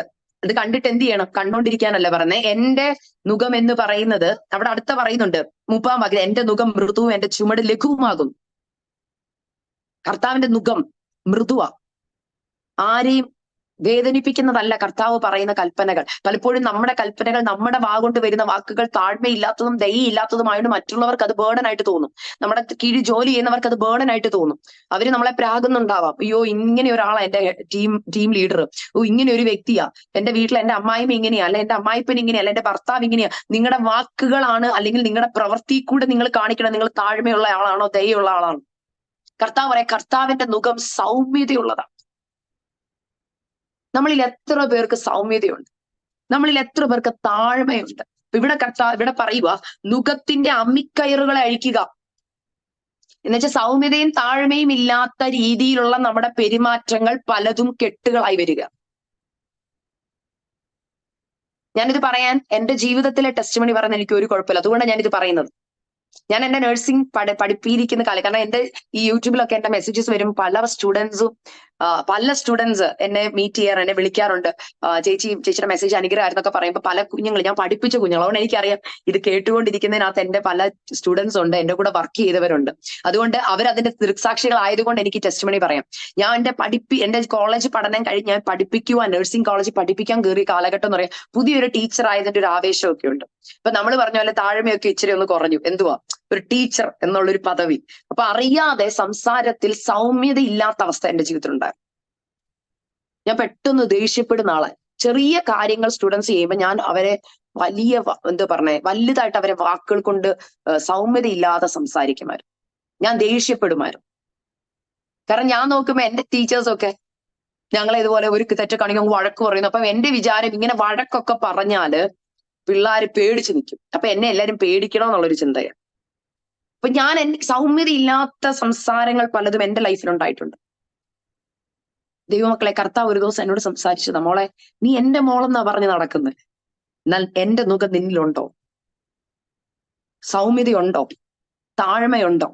ദൈവമക്കളെ, ദൈവം എന്നെ, ഞാൻ ഇപ്പോഴും പറയും, തകർത്തു പണിത ഒരാളാ. എന്റെ ജീവിതത്തിലെ കുറവുകൾ കർത്താവ് വെളിപ്പെടുത്തിയപ്പോൾ ആദ്യം വെളിപ്പെടുത്തിയതാ, മോളെ നിന്റെ ലൈഫിൽ നിനക്ക് സൗമ്യതയില്ല. നീ എന്റെ അടുക്കൽ ഒരാൾ വരുമ്പം നിനക്ക് എന്തുകൊണ്ട്, ഇപ്പൊ ചില പിള്ളേരുണ്ട്, അവര് ചിലപ്പം തെറ്റ് ചെയ്തിട്ടുണ്ടാവും, പക്ഷെ എന്നാലും അവരെ ഞാൻ സൗമ്യതയോടുകൂടെ തിരുത്തുമ്പോൾ ചിലപ്പോൾ അവര് തിരുത്തിയെന്ന് വരും. ഞാൻ അതിന് പകരം അവരോട് കടിച്ചു കീറി ദേഷ്യപ്പെട്ട് അവരെ ഒത്തിരി വാക്കുകൾ കൊണ്ട് മുറിപ്പെടുത്തി. ദൈവമക്കളെ, എന്റെ ജീവിതത്തിലെ സാക്ഷ്യമാവും. എനിക്ക് അതിനകത്ത് ഒരു ഇതും ഇല്ല പറയുന്നതിൽ. ഞാൻ തിരിച്ച് അമേരിക്കയിൽ വന്നതിന് ശേഷം, ഞാൻ പറഞ്ഞല്ലോ ജോലി റിസൈൻ ചെയ്ത് ഞാൻ അമേരിക്കയിൽ വന്നപ്പോൾ ഒരു ദിവസം ഞാൻ ഉപവസിക്കാനും പ്രാർത്ഥിക്കാനും ഇരുന്നപ്പം കർത്താവ് എന്നോട് പറഞ്ഞ വാക്കാ. ആദ്യം ഉപവാസമാ, 21 ദിവസം. എന്റെ മമ്മി ഉണ്ട് ഇവിടെ, 6 മന്ത്സിലേക്ക് എന്റെ മമ്മി US വന്ന സമയം ഞങ്ങൾ 21 ദിവസം ഉപവാസിക്കാം. അന്ന് എന്റെ മൂത്ത കുഞ്ഞിന് 3 മാസം. ഉപവാസിക്കാൻ തീരുമാനമെടുത്തു. ഞാൻ ഉപവാസിക്കാൻ ഇരുന്നപ്പോ പരിശുദ്ധാത്മാവ് ആദ്യത്തെ കുറവ് വെളിപ്പെടുത്തും എനിക്ക്. ഞാൻ പണ്ട് പഠിപ്പിച്ചുകൊണ്ടിരുന്ന ഒരു സ്റ്റുഡന്റിനെ ഞാൻ വാക്കുകൊണ്ട് വേദനിപ്പിച്ചിട്ടുണ്ട്. പരിശുദ്ധാത്മാവ് പ്രാർത്ഥിക്കാനിരുന്നപ്പോ എനിക്ക് പേര് സഹിതം വെളിപ്പെടുത്തിട്ട് പറയാം, നീ വിളിക്കാൻ. എന്റെ നമ്പറില്ല. അന്ന് എനിക്ക് ഫേസ്ബുക്ക് ഉണ്ട്. അന്ന് ഞാൻ ഫേസ്ബുക്കിൽ പോയി ആ പേര് സെലക്ട് ചെയ്ത് ഞാൻ ആ കുഞ്ഞിന് മെസ്സേജ് അയച്ചു. അപ്പൊ ഞാൻ പറഞ്ഞു, മോളെ ഇങ്ങനെ ഞാൻ ഈ ദിവസങ്ങളിൽ ഫാസ്റ്റിംഗില്ല, പക്ഷെ പരിശുദ്ധാത്മാവ് എന്നോട് ഇങ്ങനെ ഇടപെട്ടു, എന്റെ വാക്കുണ്ട്. അപ്പൊ ആ മോള് തുറന്നു പറഞ്ഞു, ചേച്ചി ശരിയാ, അക്സ ചേച്ചി അന്ന് എന്നെ പഠിപ്പിക്കുന്ന സമയത്ത് എന്നെ ഒത്തിരി വഴക്ക് പറഞ്ഞിട്ടുണ്ട്. ആ വാക്കുകൾ എനിക്ക് ഇന്നും മുറിവായിട്ട് കിടക്കുവാണ്. ദൈവമക്കളെ, നമ്മൾ ഓർക്കും നിസ്സാരാന്ന്, പക്ഷെ കർത്താവിന് അവളും കർത്താവിന്റെ പൈതല. നമ്മൾ ഓർക്കും അവൾ അങ്ങനത്തെ കാര്യം ഇങ്ങനത്തെ കാര്യം, കർത്താവിന്റെ മോള് ഞാൻ മാത്രം. അല്ല, കർത്താവിന്റെ മക്കളെ എല്ലാവരും. ഞാൻ വേറൊരാളെ വേദനിപ്പിച്ചിട്ട് അവരുടെ ഉള്ളിൽ മുറിവ് പെടുത്തിയിട്ട് ഞാൻ വന്നിരുന്ന് എത്ര പ്രാർത്ഥിച്ചാലും കർത്താവ് എന്റെ പ്രാർത്ഥന കേൾക്കുന്നില്ല. അന്ന് പരിശുദ്ധാത്മാവിനോട് പറഞ്ഞു, സോറി അയക്കും. ഞാൻ പറഞ്ഞു, മോളെ എന്റെ വാക്കുകൊണ്ടോ പ്രവൃത്തി കൊണ്ടോ നിന്നെ ഞാൻ മുറിപ്പെടുത്തിയിട്ടുണ്ടെങ്കിൽ ഞാൻ ഹൃദയപൂർവ്വം ഇന്ന് ഞാൻ ക്ഷമ ചോദിക്കുവാന്ന് പറഞ്ഞു. ക്ഷമ ചോദിച്ചതിന് ശേഷമാണ് ഞാൻ ഫാസ്റ്റിംഗ് ഇരുന്നത്. ഞാൻ അതുകൊണ്ട് പറയാം, എന്റെ ജീവിതത്തിൽ ഏറ്റവും വലിയ വിടുതൽ കണ്ട ഒരു ഫാസ്റ്റിംഗ് ആയിരുന്നു 2019 നടന്ന ഫാസ്റ്റിംഗ്.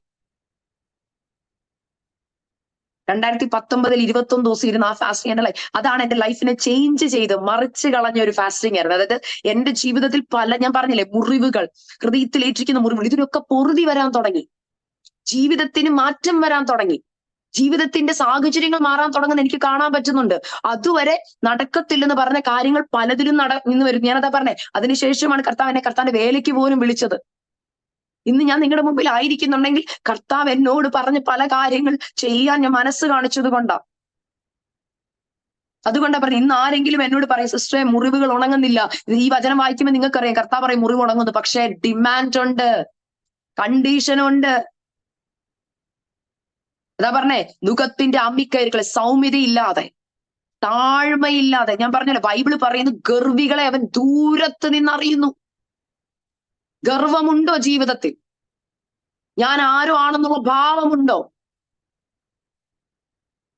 ഞാനാണ് ഇതെല്ലാം നേടിയത്, എന്റെ കൈ കൊണ്ട് ഇതെല്ലാം നേടി, ഞാൻ ആരൊക്കെയോ ആണ് എന്ന് ചിന്ത ഉള്ളിൽ വന്ന കർത്താവിനതറിയാം. ഉന്നത ഭാവവും നിഗള ഹൃദയമുള്ളവരെ കർത്താവിന് അറപ്പാം. ദൈവമക്കളെ, ഇന്ന് അനേകരുടെ ജീവിതത്തിൽ അറിയാതെ പറ്റുന്ന പാപമാണ് ഉന്നത ഭാവം, നിഗള ഹൃദയം. ദൈവം നിഗളുകളോട് എതിർത്ത് നിൽക്കുന്നു. താഴ്മയുള്ളവർക്കോ അവൻ കരുണ കാണിക്കുന്ന ദൈവമാണ്. ജീവിതത്തിൽ സൗമ്യതയും താഴ്മയും ഇല്ലെങ്കിൽ കർത്താവ് പറയാ നീ അന്യായമായതല്ല ചെയ്യുന്നത്. അതുപോലെ തന്നെ പറയാ, ഒരു അമിക്കയറ് പോലെ ഇത് കെട്ടുക, ജീവിതത്തെ ബന്ധനത്തിലാക്കുകയാ. നമ്മൾ ഇതിന് പലപ്പോഴും ആരെ വഴി പറയുന്നത്? പിശാചിന്റെ ബന്ധനമാ സിസ്റ്ററെ. പാസ്റ്ററെ, പിശാച് എന്റെ ജീവിതത്തിൽ ഭയങ്കരമായിട്ട് പോരാടുക. നമ്മൾ ദൈവത്തിന്റെ മക്കളല്ലേ. കർത്താവ് ഇന്ന് ആരോടൊക്കെയോ സംസാരിക്കാതെ അറിയാൻ പറ്റുന്നുണ്ട്. പരിശുദ്ധാത്മ വ്യക്തമായി എന്നോട് പറയുന്നു, ചിലരോട് കർത്താവ് പറയുക നുകത്തിന്റെ അമിക്കയറുകളെ അഴിച്ചു കളയണം. ആരോടെങ്കിലും സൗമ്യതയില്ലാതെ, താഴ്മയില്ലാതെ, ആരെങ്കിലും നമ്മൾ ഗർവത്തോടെ സംസാരിച്ച് ട്രീറ്റ് ചെയ്യുന്നുണ്ടെങ്കിൽ കർത്താവ് പറയുക താഴ്മ കാണിക്കുക, സൗമ്യതയോടുകൂടെ നേടുക. മറ്റുള്ളവരെ, ജോലിക്കാരായിക്കോട്ടെ, നമ്മുടെ കീഴിൽ ജോലി ചെയ്യുന്നവരായിക്കൊള്ളട്ടെ, താഴ്മയോടെ സൗമ്യതയോടുകൂടെ നമ്മളൊന്ന് പെരുമാറി നോക്കിക്കുക. നമ്മൾ ക്രിസ്തുവിനെ അവർക്ക് കാണിച്ചു കൊടുക്കുക. ഇന്ന് പലരോടും വചനം പറയുമ്പോൾ അവർ പറയുന്ന ഒരു കാര്യമാണ്, ഇന്ന് പെന്തക്കോസുകാരിൽ ഇതൊന്നും കാണാനില്ലെന്ന്. ദൈവമക്കളെ, നമുക്ക് നമ്മളെ നോക്കുമ്പോൾ ഒരു ലജ്ജ തോന്നണ്ടേ? എന്തുകൊണ്ട് ഇതില്ല? നമ്മുടെ ഉള്ളിൽ സൗമ്യതയില്ല, കർത്താവിന്റെ സൗമ്യതയില്ല, താഴ്മയില്ല, വിനയമില്ല. കർത്താവ് പറയുക മടങ്ങി വരിക. കർത്താവിന്റെ നുകം ഏറ്റുകൊണ്ട് നമ്മൾ മുന്നേറേണ്ടത് ആവശ്യമാണ്. അത് കഴിഞ്ഞ് അടുത്ത വാക്യം പറഞ്ഞു, പീഡിതരെ സ്വതന്ത്രരായി വിട്ടയക്കുക. ഇതിനു മുമ്പ് ഞാൻ ഒരിക്കൽ ഈ കോമ്പസ് മിനിസ്ട്രിയിൽ ഇത് മെസ്സേജ് പറഞ്ഞപ്പോ ഞാൻ പറഞ്ഞൊരു വാക്കാം, എന്നാൽ ഒന്നും കൂടെ ഞാൻ എടുത്തു പറയുക, പീഡിതരെ സ്വതന്ത്രരായി വിട്ടയക്കുക. ഇന്ന് പല വീടുകളിൽ പലരും പീഡിപ്പിക്കപ്പെട്ടുകൊണ്ടിരിക്കുക. പല വീടുകളിൽ ഭർത്താവ് ഭാര്യയെ, ഭാര്യ ഭർത്താവിനെ, മാതാപിതാക്കൾ മക്കളെ, അമ്മായിപ്പൻ അമ്മായിമ്മ, ഇവരൊക്കെ ഇങ്ങനെയുള്ള പീഡകൾ എന്തുകൊണ്ട്? വാക്കുകൊണ്ട് പീഡിപ്പിക്കുകയാ, പ്രവൃത്തി കൊണ്ട് പീഡിപ്പിക്കുകയാ. നമ്മൾ ആരെങ്കിലും പീഡിപ്പിച്ചിട്ട് നമ്മൾ അവർക്ക് കഠിനമായ കാര്യങ്ങൾ പറഞ്ഞു കൊടുത്താൽ അവരുടെ ഹൃദയത്തെ നമുക്കറിയാം. ഞാൻ പലരും പറഞ്ഞു കേട്ടിട്ടുണ്ട്, അവളൊന്ന് മനസ്സിലാക്കാൻ വേണ്ടി ഞാൻ പറഞ്ഞതാ, അവർക്കൊന്ന് മനസ്സിലാവണം, അതുകൊണ്ട് ഞാൻ ഞാൻ ഇങ്ങനെ വെയിറ്റ് ചെയ്യുമായിരുന്നു. ചില വാക്കുകൾ ശരം പോലെ ചിലരെ മനഃപൂർവ്വം കുത്തി വേദനിപ്പിക്കുന്നുണ്ടെങ്കിൽ പരിശുദ്ധാത്മാവ് അങ്ങനെയുള്ളവരോട് പറയുക, പീഡിതരെ സ്വതന്ത്രരായി വിട്ടയക്കണം. പീഡിപ്പിക്കാൻ നമ്മൾക്ക് വ്യവസ്ഥയില്ല. നമുക്ക് മറ്റുള്ളവരെ വാക്കുകൾ കൊണ്ട് വേദനിപ്പിക്കാൻ വ്യവസ്ഥയില്ല. നമ്മുടെ വീട്ടിൽ ആരെങ്കിലും, നിങ്ങൾ ഇപ്പറ ഇരുന്ന് ഉപവസിക്കുമ്പോൾ അപ്പുറത്തെ മുറിയിൽ ആരെങ്കിലും കരഞ്ഞ നിങ്ങൾ നോക്കിക്ക, ആരുടെ കരച്ചിലാ ദൈവം കേൾക്കുന്നത്? പെനീന കുത്തുന്നത് ആരും അറിയുന്നില്ല, എന്നാൽ ഹന്നാടെ ഹൃദയം തകർന്നത് കണ്ടൊരു ദൈവമുണ്ട്. കുത്തിയ പെനീനാടെ മക്കളെ ആരും അറിയാതിരിക്കുമ്പോൾ വേദനപ്പെട്ട പീഡകൾ അനുഭവിച്ച ഹന്നാടെ തലമുറയെ ദൈവം അവരുടെ മുമ്പിൽ മാനിച്ചു. ഇന്ന് നമ്മൾ വാക്കുകൾ കൊണ്ട് പീഡിപ്പിക്കുന്നവരെ ദൈവം ഒരു കാലത്ത് ഉയർത്തും. എന്നാൽ നമ്മുടെ ജീവിതം എങ്ങനെയെന്ന് ചിന്തിക്കണം. വിതയ്ക്കുന്നത് കൊയ്യും. ദൈവമക്കളെ, നിങ്ങൾ പീഡ വിതച്ചാൽ നിങ്ങൾ പീഡ കൊയ്യും. ഞാൻ വീണ്ടും വീണ്ടും ദൈവാത്മാവിൽ ഓർപ്പിക്കുകയാണ്, പീഡിതരെ സ്വതന്ത്രരായി വിട്ടയക്കണം. നമ്മുടെ വാക്കുകൊണ്ടുകൾ അല്ലെങ്കിൽ നമ്മുടെ പ്രവൃത്തി കൊണ്ട് ആരെയും പീഡിപ്പിക്കരുത്. നമ്മുടെ നോട്ടം കൊണ്ട് പോലും ആരെയും പീഡിപ്പിക്കരുത്. പലരും എന്റെ അടുക്കൽ വിളിക്കുമ്പോഴും ഞാൻ കാണുന്നവരും കൂടെ പറയാ, ചിലർ വാക്കുകൾ കൊണ്ട് മുറിപ്പെടുത്തും. അവരുടെ വീക്ക് പോയിന്റ് അതാന്ന് അറിഞ്ഞുകൊണ്ട് പറയും. കഴിഞ്ഞ ദിവസം ഒരു സഹോദരി എന്നോട് പറഞ്ഞു, സിസ്റ്ററെ, ഭക്ഷണത്തിന്റെ മുമ്പിലിട്ട എന്നെ പഴി പറയുന്നത്. ഭക്ഷണം കഴിക്കാൻ എടുത്തു വെക്കുന്ന ഭക്ഷണം പോലും കഴിക്കാൻ പറ്റാതെ എന്നെ വാക്കുകൾ കൊണ്ട് പീഡിപ്പിക്കുകയാണ്. ദൈവമക്കളെ ഓർക്കണം, നമ്മുടെ സമൂഹം ഇന്ന് എങ്ങോട്ടാ പോകുന്നത്? ക്രിസ്തുവിന്റെ അനുകാരികളായിരിക്കാൻ പറഞ്ഞ നമ്മൾ ക്രിസ്തുവിന്റെ സൗമ്യതയില്ലെങ്കിൽ, താഴ്മയില്ലെങ്കിൽ നമ്മൾ പ്രസംഗിക്കും, എന്നാൽ ജീവിതത്തിൽ ഇല്ലെങ്കിൽ കർത്താവ് പറയുക, ഉപവാസം കൊണ്ട് പ്രയോജനം ഇല്ല. കർത്താവ് ഉപവാസത്തെ എഗ്രി ചെയ്യുന്നില്ല. എത്ര ദൈവമക്കൾ ഈ വചനത്തോട് യോജിക്കുന്നുണ്ട് എന്ന് പകൽക്കാലം? ഒന്ന് പറഞ്ഞേ. ഈ വചനം പരിശുദ്ധാത്മാവ് നിങ്ങളോട് ഇടപെടുന്നുണ്ടെന്നെങ്കിൽ, പരിശുദ്ധാത്മാവിന്റെ വചനത്തെ ഏറ്റെടുക്കാൻ തയ്യാറാകുന്നവർക്ക് വിടുതല. നമുക്ക് ആശ്വാസം പറയാൻ അനേക വചനങ്ങളുണ്ട്, എനിക്കറിയാം. എന്നാൽ കർത്താവ് എന്നോട് പറഞ്ഞത്, പലരുടെയും അനുഗ്രഹത്തിന് തടസ്സമായി നിൽക്കുന്നത് ഇങ്ങനത്തെ കാര്യങ്ങൾ. ഇത് റെഡിയാക്കിയാൽ ബാക്കി കാര്യങ്ങൾ നടക്കും. നന്മയും കരുണ ആയുഷ്കാലം ഒക്കെ പിന്തുടരും. അടുത്ത വചനം ഇങ്ങനെ പറയുന്നു, എന്നിട്ടാ പറഞ്ഞ പീഡിതരെ സ്വതന്ത്രരായി വിട്ടയക്കുക. എന്നിട്ട് കർത്താവ് പറയാ, എല്ലാ നുഖത്തെയും തകർക്കുക. ഇപ്പൊ സൗമ്യതയും താഴ്മയില്ലാത്ത അവസ്ഥയും ബാക്കി പറയാ എല്ലാ നുഖവും. ആ നുഖത്തിനകത്ത് നമ്മൾ മറ്റുള്ളവർക്ക് വെച്ചു കൊടുക്കുന്ന എല്ലാ ഭാരവും അതിനകത്തുണ്ട്. പാപം ഒരു നുഖമായി നിൽക്കും. പാപം നമ്മൾ ചെയ്യുന്ന നമ്മുടെ വാക്ക്, നമ്മുടെ പ്രവൃത്തി, നമ്മുടെ ചിന്തകൾ, തെറ്റായി പോകുന്ന കാര്യങ്ങൾ, ഇതൊക്കെയും ബന്ധിക്കുക ദൈവമക്കളെ. എനിക്കെതിരെ കെട്ടാൻ പറ്റും. എനിക്ക് എന്തുവാ നമ്മൾ പറയുന്ന മത്സരം ആഭിചാരത്തെക്കാൾ ദോഷം ചെയ്യും. പലരും പറയും, പെന്തുക്കോസുകാർ ആഭിചാരം ഒന്നും ചെയ്തില്ല. പെന്തുക്കോസുകാർ ഇന്ന് ആഭിചാരം ചെയ്യുന്നുണ്ട്, കാരണം ഭയങ്കര കോമ്പറ്റീഷനാണ്, മത്സരം. നല്ല മത്സരങ്ങളുണ്ട്. ഡിനോമിനേഷൻസ് തമ്മിൽ മത്സരം, ഗ്രൂപ്പുകൾ തമ്മിൽ മത്സരം, പാട്ടുകാർ തമ്മിൽ, എല്ലായിടത്തും മത്സരം കയറിക്കൊണ്ടിരിക്കുക. ആരാ ഏറ്റവും നല്ലത്? എന്നാൽ നമ്മൾ ഒന്നാന്നും ഇതെല്ലാം ദൈവനാമത്തിന്റെ മഹത്വത്തിന് വേണ്ടിയാ ചെയ്യുന്നെന്നുള്ള ഒരു ആറ്റിറ്റ്യൂഡ് നമ്മളിൽ വന്നാൽ കർത്താവ് എത്രത്തോളം സന്തോഷിക്കുന്നുണ്ട്. എന്നിട്ട് പറയുക, ഇതല്ലയോ എനിക്കിഷ്ടമുള്ള ഉപവാസം. നമ്മളിൽ എത്ര പേര് ഈ ഉപവാസം ചെയ്യുന്നുണ്ട്? പറ. നമ്മൾ ചെയ്യുന്നത് ഭക്ഷണം കഴിക്കത്തില്ല, ഇന്ന് ഉപവാസ പ്രാർത്ഥനയ്ക്ക് പോകണം, ചർച്ചിൽ വന്നിരിക്കുന്നു, 1 മണിക്കൂർ പ്രാർത്ഥിക്കുന്നു, 5 മണിക്കൂർ പ്രാർത്ഥിക്കുന്നു, എന്നിട്ട് നമുക്കൊരു സന്തോഷം. നമ്മുടെ സന്തോഷത്തിന് വേണ്ടി നമ്മൾ ഉപവസിക്കുന്നത്. നമ്മൾ ഉപവാസം കഴിയുമ്പോൾ നമുക്കൊരു സന്തോഷം. ഇന്ന് എത്ര നേരം, ഇന്ന് എനിക്ക് ദൈവകൃപയാൽ 5 മണിക്കൂർ ഇന്ന് പ്രാർത്ഥിക്കാൻ പറ്റി, ഇന്ന് എനിക്ക് ഇത്ര നേരം ഭയങ്കര ആത്മാവിന്റെ സാന്നിധ്യമായിരുന്നു. കർത്താവ് ചോദിക്കാൻ വേണ്ടി നമ്മൾ എത്ര പേര് ചോദിച്ചിട്ടുണ്ട്, അപ്പ ഇന്ന് എന്റെ ഉപവാസം കൊണ്ട് അപ്പയ്ക്ക് ഇഷ്ടമായിരുന്നോ? അപ്പ പ്രസാദിച്ചോ എന്ന് എത്ര പേര് ചോദിച്ചിട്ടുണ്ട്? ഇന്ന് ഞാൻ അപ്പാടെ കൂടെ വസിച്ചു, ഇന്ന് എന്റെ കൂടെ വന്നല്ലോ, എന്റെ ഉപവാസം, എന്റെ പ്രാർത്ഥന എന്റെ അപ്പായിക്ക് ഇഷ്ടപ്പെട്ടോ? എന്റെ കർത്താവിന് ഇഷ്ടപ്പെട്ടോ? എന്റെ പ്രാർത്ഥന അക്സെപ്റ്റ് ചെയ്യാൻ കർത്താവിന് പറ്റിയോ എന്ന് എത്ര പേര് ചോദിച്ചിട്ടുണ്ട്? നമ്മൾ ആരും അത് ചോദിക്കുന്നതിന് നമ്മൾ നമ്മുടെ തൃപ്തിക്ക് വേണ്ടിയാ ചെയ്യുന്നത്. എന്നാൽ ഇവിടെ പറയുന്നു, എന്നിട്ട് പറയുക, വിശപ്പുള്ളവനെ നിന്റെ അപ്പം നുറുക്കി കൊടുക്കുക. എന്തോ അതിന്റെ അർത്ഥം? നമ്മൾക്ക് ഇഷ്ടമാണ് നമ്മൾ പലരും, ഞാനിത് പറയാൻ കാരണം പല ആൾക്കാരും എന്നോട് പറഞ്ഞു, സിസ്റ്ററെ, രക്ഷിക്കപ്പെട്ടില്ലെങ്കിൽ, സ്നാനപ്പെട്ടില്ലെങ്കിലും സ്വർഗത്തിൽ പോകാൻ പറ്റത്തില്ലേ? കാരണം ഞാൻ എല്ലാവരോടും കരുണ കാണിക്കുന്ന ഒരാളാണ്. ഞാൻ എല്ലാവർക്കും, ഹോംലെസ് ആയ ആൾക്കാർക്ക് ഫുഡ് കൊടുക്കുന്ന ആളാണ്. എനിക്ക് എല്ലാവരോടും കരുണയുള്ള ഒരാളാണ്. ഞാൻ ഭക്ഷണം കൊടുക്കുന്ന ആളാ, ഞാൻ വസ്ത്രം മേടിച്ചു കൊടുക്കുന്നുണ്ട്, ഇതെല്ലാം ഉണ്ട്. പക്ഷെ കർത്താവ് ചോദിക്കുന്ന വ്യവസ്ഥ പ്രകാരമാണോ എന്ന്. നമ്മൾ ഉപവസിച്ച് പ്രാർത്ഥിച്ചു കഴിഞ്ഞിട്ട്, അതായത് ഞാൻ പറഞ്ഞല്ലോ, നമ്മൾ അന്യായ ബന്ധനങ്ങളെല്ലാം അഴിച്ച് നമ്മുടെ ജീവിതത്തിൽ വരുത്തേണ്ട ക്രമീകരണങ്ങളെല്ലാം ചെയ്തു കഴിഞ്ഞാലേ നമ്മളിൽ നിന്നൊരു ഫ്രൂട്ട് പുറത്ത് വരത്തുള്ളൂ. ഞാൻ എപ്പോഴും ചിന്തിക്കുന്ന ഒരിക്കൽ ഞാൻ നിങ്ങളോടൊക്കെ ചോദിച്ചിട്ട്, ഞാനിപ്പോ ഒരു അഴുക്കിനകത്ത് വീണിട്ട് മൊത്തം ചെളി എന്റെ ദേഹത്ത് മൊത്തം. ഞാൻ എന്നിട്ട് ഒരു ആപ്പിൾ എന്റെ കൈ പിടിച്ചിട്ട്, ആപ്പിൾ നല്ല ഭംഗി, ആപ്പിൾ നല്ല വൃത്തിയുള്ള ആപ്പിളാണ്, ഞാൻ നിങ്ങളുടെ ആരുടെയെങ്കിലും അടുത്ത് കൊണ്ട് തന്നെ നിങ്ങൾ ആരെങ്കിലും ആപ്പിൾ മേടിച്ച് കഴിക്കുമോ? ആരും കഴിക്കത്തില്ല. ആപ്പിൾ ഇഷ്ടമില്ലാഞ്ഞിട്ടല്ല, തന്ന ആള് വൃത്തിയില്ലാത്ത ആള്. പക്ഷെ ഞാൻ പറയാം, ഞാൻ ആപ്പിൾ കഴിക്കുകയായിരുന്നു, നല്ല ആപ്പിളാന്ന് പറഞ്ഞാലും നിങ്ങൾ പറയോ വേണ്ട, വിശന്നിരുന്നാലും പറയോ സിസ്റ്ററെ വേണ്ട സിസ്റ്ററെ എന്ന് പറയും.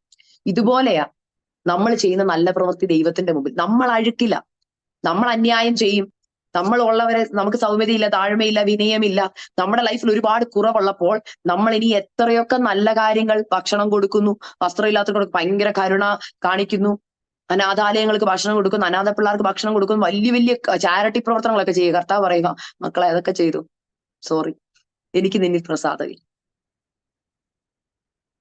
അതുകൊണ്ടാ പറഞ്ഞേ, എന്നാൽ ഞാൻ എന്നെ തന്നെ ഇന്ന് ശുദ്ധീകരിക്കട്ടെ, എന്റെ കുറവുകളൊക്കെ നികത്തിയിട്ട് ഞാൻ ഇനി നന്മ ചെയ്താൽ ആ നന്മ കൊണ്ട് എനിക്കും നന്മയുണ്ട്, കർത്താവിന് പ്രസാദകരവുമാണ്. അത് കഴിഞ്ഞിട്ട് പറയുക, അലഞ്ഞു നടക്കുന്ന സാധുക്കളെ നിന്റെ വീട്ടിൽ ചേർത്ത് കൊള്ളുക, നഗ്നനെ കണ്ടാൽ അവനെ ഉടുപ്പിക്കുക, നിന്റെ മാംസ രക്തങ്ങളായിരിക്കുന്നവർക്ക് നിന്നെ തന്നെ മറയ്ക്കാതിരിക്കുക. ഇതെന്നെ ഭയങ്കരമായിട്ട് ടച്ച് ചെയ്തൊരു വചനമാണ്. നിന്റെ മാംസ രക്തങ്ങളായവർക്ക് എന്ത് ചെയ്യണം? എനിക്ക് അതിനകത്ത് ഏറ്റവും ഇഷ്ടപ്പെട്ട അതിന്റെ ഇംഗ്ലീഷിലെ വേഴ്സാ. ഡു നോട്ട്, അതിന്റെ 7th, when you see the naked you cloth him. എന്നിട്ട് പറയാ, not to turn away from your own flesh and blood. Do not turn away. അതായത് സ്വന്തം കൂടപ്പറപ്പുകൾ, സ്വന്തം രക്തമായവരുടെ മറഞ്ഞു പോകരുത്, അത് നമ്മൾ മാറിപ്പോവരുതെന്ന്. നിന്റെ മാംസരക്തങ്ങളായിരുന്നവർക്ക് നിന്നെ തന്നെ മറയ്ക്കാതിരിക്കുക. ഇത് പറയുമ്പോൾ എനിക്കറിയത്തില്ല എത്ര പേർക്ക് മനസ്സിലാവുന്നുണ്ടെന്ന്. നമ്മുടെ സ്വന്തം മാംസരക്തങ്ങളായവർക്ക് നമ്മൾ മറയ്ക്കുന്നുണ്ടോ? പുറമെ അനേക പ്രവർത്തികൾ ചെയ്തിട്ടും സ്വന്തം കൂടപ്പുറപ്പുകളിൽ രക്തബന്ധത്തിലുള്ളവരെ നമുക്ക് സ്നേഹിക്കാൻ പറ്റുന്നില്ലെങ്കിൽ, സ്വന്തം സഹോദരങ്ങളോട്, സ്വന്തം രക്തബന്ധങ്ങളോട് വിദ്വേഷവും വൈരാഗ്യവും ഉണ്ടെങ്കിൽ കർത്താവ് പ്രസാദിക്കുമോ? അതിനകത്ത് എന്നെ ഏറ്റവും കൂടുതൽ ചിന്തിപ്പിച്ച 2 വ്യക്തികളെ ബൈബിളിൽ, യാക്കോബും ഏശാവും. ദൈവം അവനോട് പറഞ്ഞു മടങ്ങിപ്പൊക്കോളാൻ. യാക്കോബിന് ഒരു പേടിയുണ്ട് ഏശാവ് എങ്ങനെ പെരുമാറുമെന്ന്. എന്നാൽ ദൈവമക്കളെ, യാക്കോബ് ദൈവം പറയുന്നത് കേൾക്കാൻ തയ്യാറായപ്പോൾ യാക്കോബ് പറയാം, ഞാൻ പോവാം. ഉറപ്പില്ല, ഏശാവ് കൊന്നു കളയാൻ 100 ചാൻസ് ഉണ്ട്. പക്ഷെ യാക്കോബ് ദൈവം പറയുന്നത് തയ്യാറെടുത്തപ്പോൾ ദൈവം പറയുക, നീ പോണം, ഞാൻ നിനക്ക് വേണ്ടി പ്രവർത്തിക്കുമെന്ന് പറഞ്ഞ് യാക്കോബ് ഇറങ്ങി തിരിച്ച സമയം തൊട്ട് ദൈവം പറയുന്ന അനുസരിക്കാൻ തയ്യാറായപ്പോ തൊട്ട് യാക്കോബിന്റെ ലൈഫിൽ വലിയ ഡെലിവറൻസ് കണ്ടുകൊണ്ടിരിക്കുക. യാക്കോബ് ദൈവമായിട്ട് കണ്ടുമുട്ടുന്നു, വല്ലുപിടിക്കുന്നു, അനുഗ്രഹങ്ങൾ പിടിച്ചു മേടിക്കുന്നു. അത് കഴിഞ്ഞുള്ള യാത്രയൊക്കെ നമുക്ക് അറിയാം. എന്നാൽ നമ്മൾ കാണുന്ന ഒരു കാര്യം, യാക്കോബ് തയ്യാറായപ്പോ ദൈവം ഏശാവിന്റെ മനസ്സിനോട് ഇടപെട്ടു. നിങ്ങൾക്കറിയാവുന്ന വചനഭാഗമല്ലേ? യാക്കോബിനെ ഏശാവ് ദൂരത്ത് നിന്ന് കണ്ടപ്പോ ഓടി വന്നെന്ന്. അപ്പൊ നമുക്ക് ചെയ്യാൻ പറ്റാത്ത ചില കാര്യങ്ങൾ ദൈവം പ്രവർത്തിക്കുന്ന പരിശുദ്ധാത്മാവ് ചിലരോട് പറയുക, നിന്റെ ഉള്ളിൽ ആഗ്രഹമുണ്ട് നിന്റെ രക്തബന്ധങ്ങളുമായിട്ട് നല്ലൊരു സ്നേഹബന്ധം വേണോന്ന്. എന്നാൽ അവര് തയ്യാറാകുന്നില്ലെങ്കിൽ ഞാൻ ചെയ്യേണ്ട കാര്യങ്ങൾ, എന്റെ ജീവിതത്തിലെ അമിക്കയറുകളെ ഞാൻ അഴിക്കാൻ തയ്യാറാകുമ്പോ കർത്താവ് പറയുക, സഹോദരങ്ങളുടെ കാര്യം പേടിക്കേണ്ട, ഞാൻ രമ്യപ്പെടുത്തിക്കോളാം, ബാക്കി കർത്താവ് ചെയ്തോളൂ. എന്നാൽ are you willing to take a step? രക്തബന്ധങ്ങളുമായി സ്നേഹത്തിലേക്ക് വരാൻ നിങ്ങൾ തയ്യാറാണോ? അത് പറ്റത്തില്ല സിസ്റ്ററെ. ഇനി അവരെന്തൊക്കെ പറഞ്ഞാലും എന്റെ ചേട്ടനോട്, എന്റെ അനിയനോട്, അല്ലെ എന്റെ സഹോദരനോട് ഞാൻ മിണ്ടത്തില്ല എന്നാ നിങ്ങളുടെ മനോഭാവി കർത്താവ് പറയുക, സോറി, ഉപവാസം കൊണ്ട് പ്രയോജനമൊന്നുമില്ല. എന്റെ സ്വന്തം രക്തബന്ധങ്ങൾക്ക് ഞാൻ എന്നെ തന്നെ മറിച്ച്, അവര് വരുന്നുണ്ട്, കഥ അടച്ചേര്, എന്റെ ബ്രദർ വരുന്നുണ്ട്, കാര്യം ഗേറ്റ് അടച്ചേര്, അവരെ കല്യാണത്തിന് വിളിക്കണ്ട, അവരിങ്ങനെ. ഞാൻ ചോദിക്കട്ടെ, നമ്മൾ കർത്താവിനെ അറിഞ്ഞ വിശ്വാസികളല്ലേ? ദൈവമക്കളെ, കർത്താവ് കരയുക നമ്മളെ നോക്കി. കർത്താവിന്റെ മനോഭാവം എന്തായിരുന്നു? തന്നെ ഒറ്റിക്കൊടുത്ത, തന്നെ അറിയത്തില്ലെന്ന്. എനിക്ക് ഏറ്റവും കൂടുതൽ സങ്കടം വരുന്നത് പത്രോസ് യേശുവിനെ തള്ളിപ്പറഞ്ഞു. എന്നിട്ട് പറയാം, അവൻ പ്രാകാൻ തുടങ്ങിയെന്ന്. പ്രാകുകയും തള്ളിപ്പറയുകയും ചെയ്ത പത്രോസിനെ പിന്നീട് കാണുമ്പോൾ കർത്താവ് പോയി സ്നേഹത്തോടെ വിളിച്ച് അവനെ അടുത്ത് വിളിച്ചെങ്കിൽ നമ്മൾ ആ കർത്താവിന്റെ മക്കളല്ലേന്ന് എന്റെ ചോദ്യം.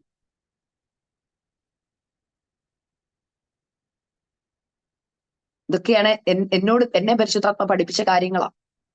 ഞാൻ നിങ്ങളുടെ മുമ്പിൽ വന്നിരിക്കുമ്പോൾ എന്റെ കൂടപ്പിറപ്പുകളോട് എനിക്ക് സ്നേഹമില്ലെങ്കിൽ, എന്റെ കൂടപ്പിറപ്പുകൾ എന്റെ ബന്ധുക്കളോട് ഞാൻ കരുണ കാണിക്കുന്നില്ലെങ്കിൽ, എന്റെ സ്വന്തം രക്തബന്ധം, ഞാൻ അവരോട് കരുണയും സ്നേഹവും ഉള്ള ഒരാളല്ലെങ്കിൽ ഞാൻ ഇവിടുന്ന് പ്രസംഗിക്കുമ്പോൾ കർത്താവ് മൂളി എന്ന് പറയും, ഭയങ്കര പ്രസംഗ, പ്രയോജനമൊന്നും ഇല്ലെന്ന് പറയും.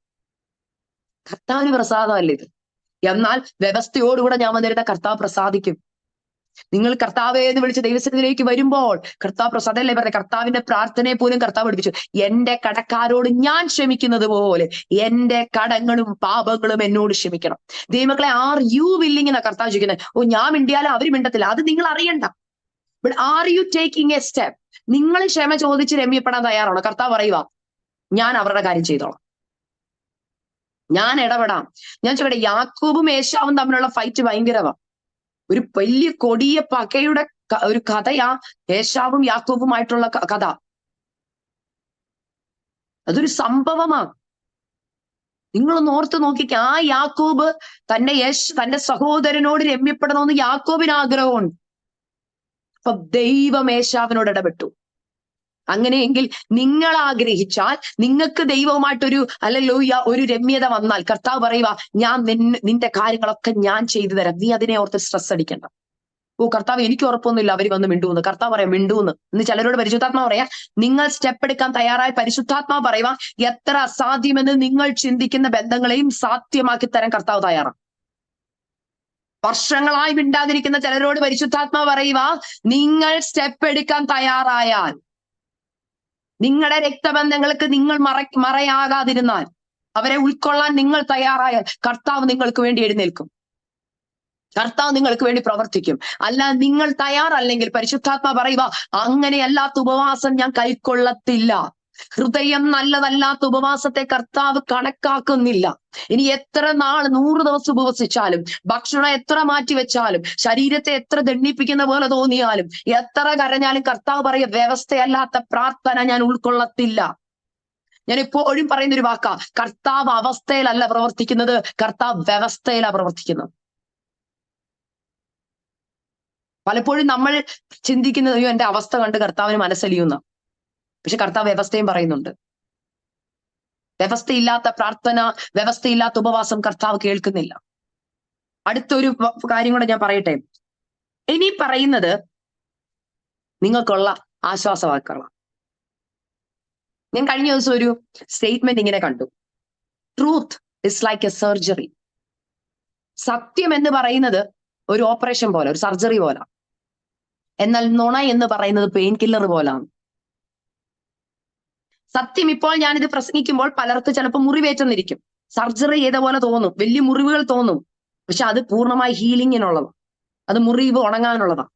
എന്നാൽ നുണ പറഞ്ഞാൽ, ഇതൊക്കെ നിങ്ങൾ ഇങ്ങനെയൊക്കെ അങ്ങ് പൊക്കോ ദൈവമക്കളെ, കുഴപ്പമൊന്നുമില്ല, നിങ്ങളുടെ പ്രാർത്ഥന കർത്താവ് കേൾക്കും, നിങ്ങൾ ഉപവസിച്ചാൽ മതി, നിങ്ങൾ പ്രാർത്ഥിച്ചാൽ മതി, നിങ്ങൾ ആരുമായിട്ട് രമ്യപ്പെടണ്ട എന്നാണ് ഞാൻ പറയുന്നതെങ്കിൽ, നിങ്ങൾ എന്ത് പാപം ചെയ്താലും കർത്താവ് ക്ഷമിക്കും എന്ന് പറഞ്ഞ് ഞാൻ നിങ്ങളുടെ ഹൃദയങ്ങളെ സന്തോഷിപ്പിച്ചാൽ ആക്ച്വലി അതൊരു നുണയാണ് സംഭവിക്കുന്നത്. അതൊരു പെയിൻ കില്ലർ പോലെ. ഇപ്പൊ കേൾക്കുമ്പോൾ നിങ്ങൾക്ക് ഭയങ്കര ആശ്വാസമാണ്.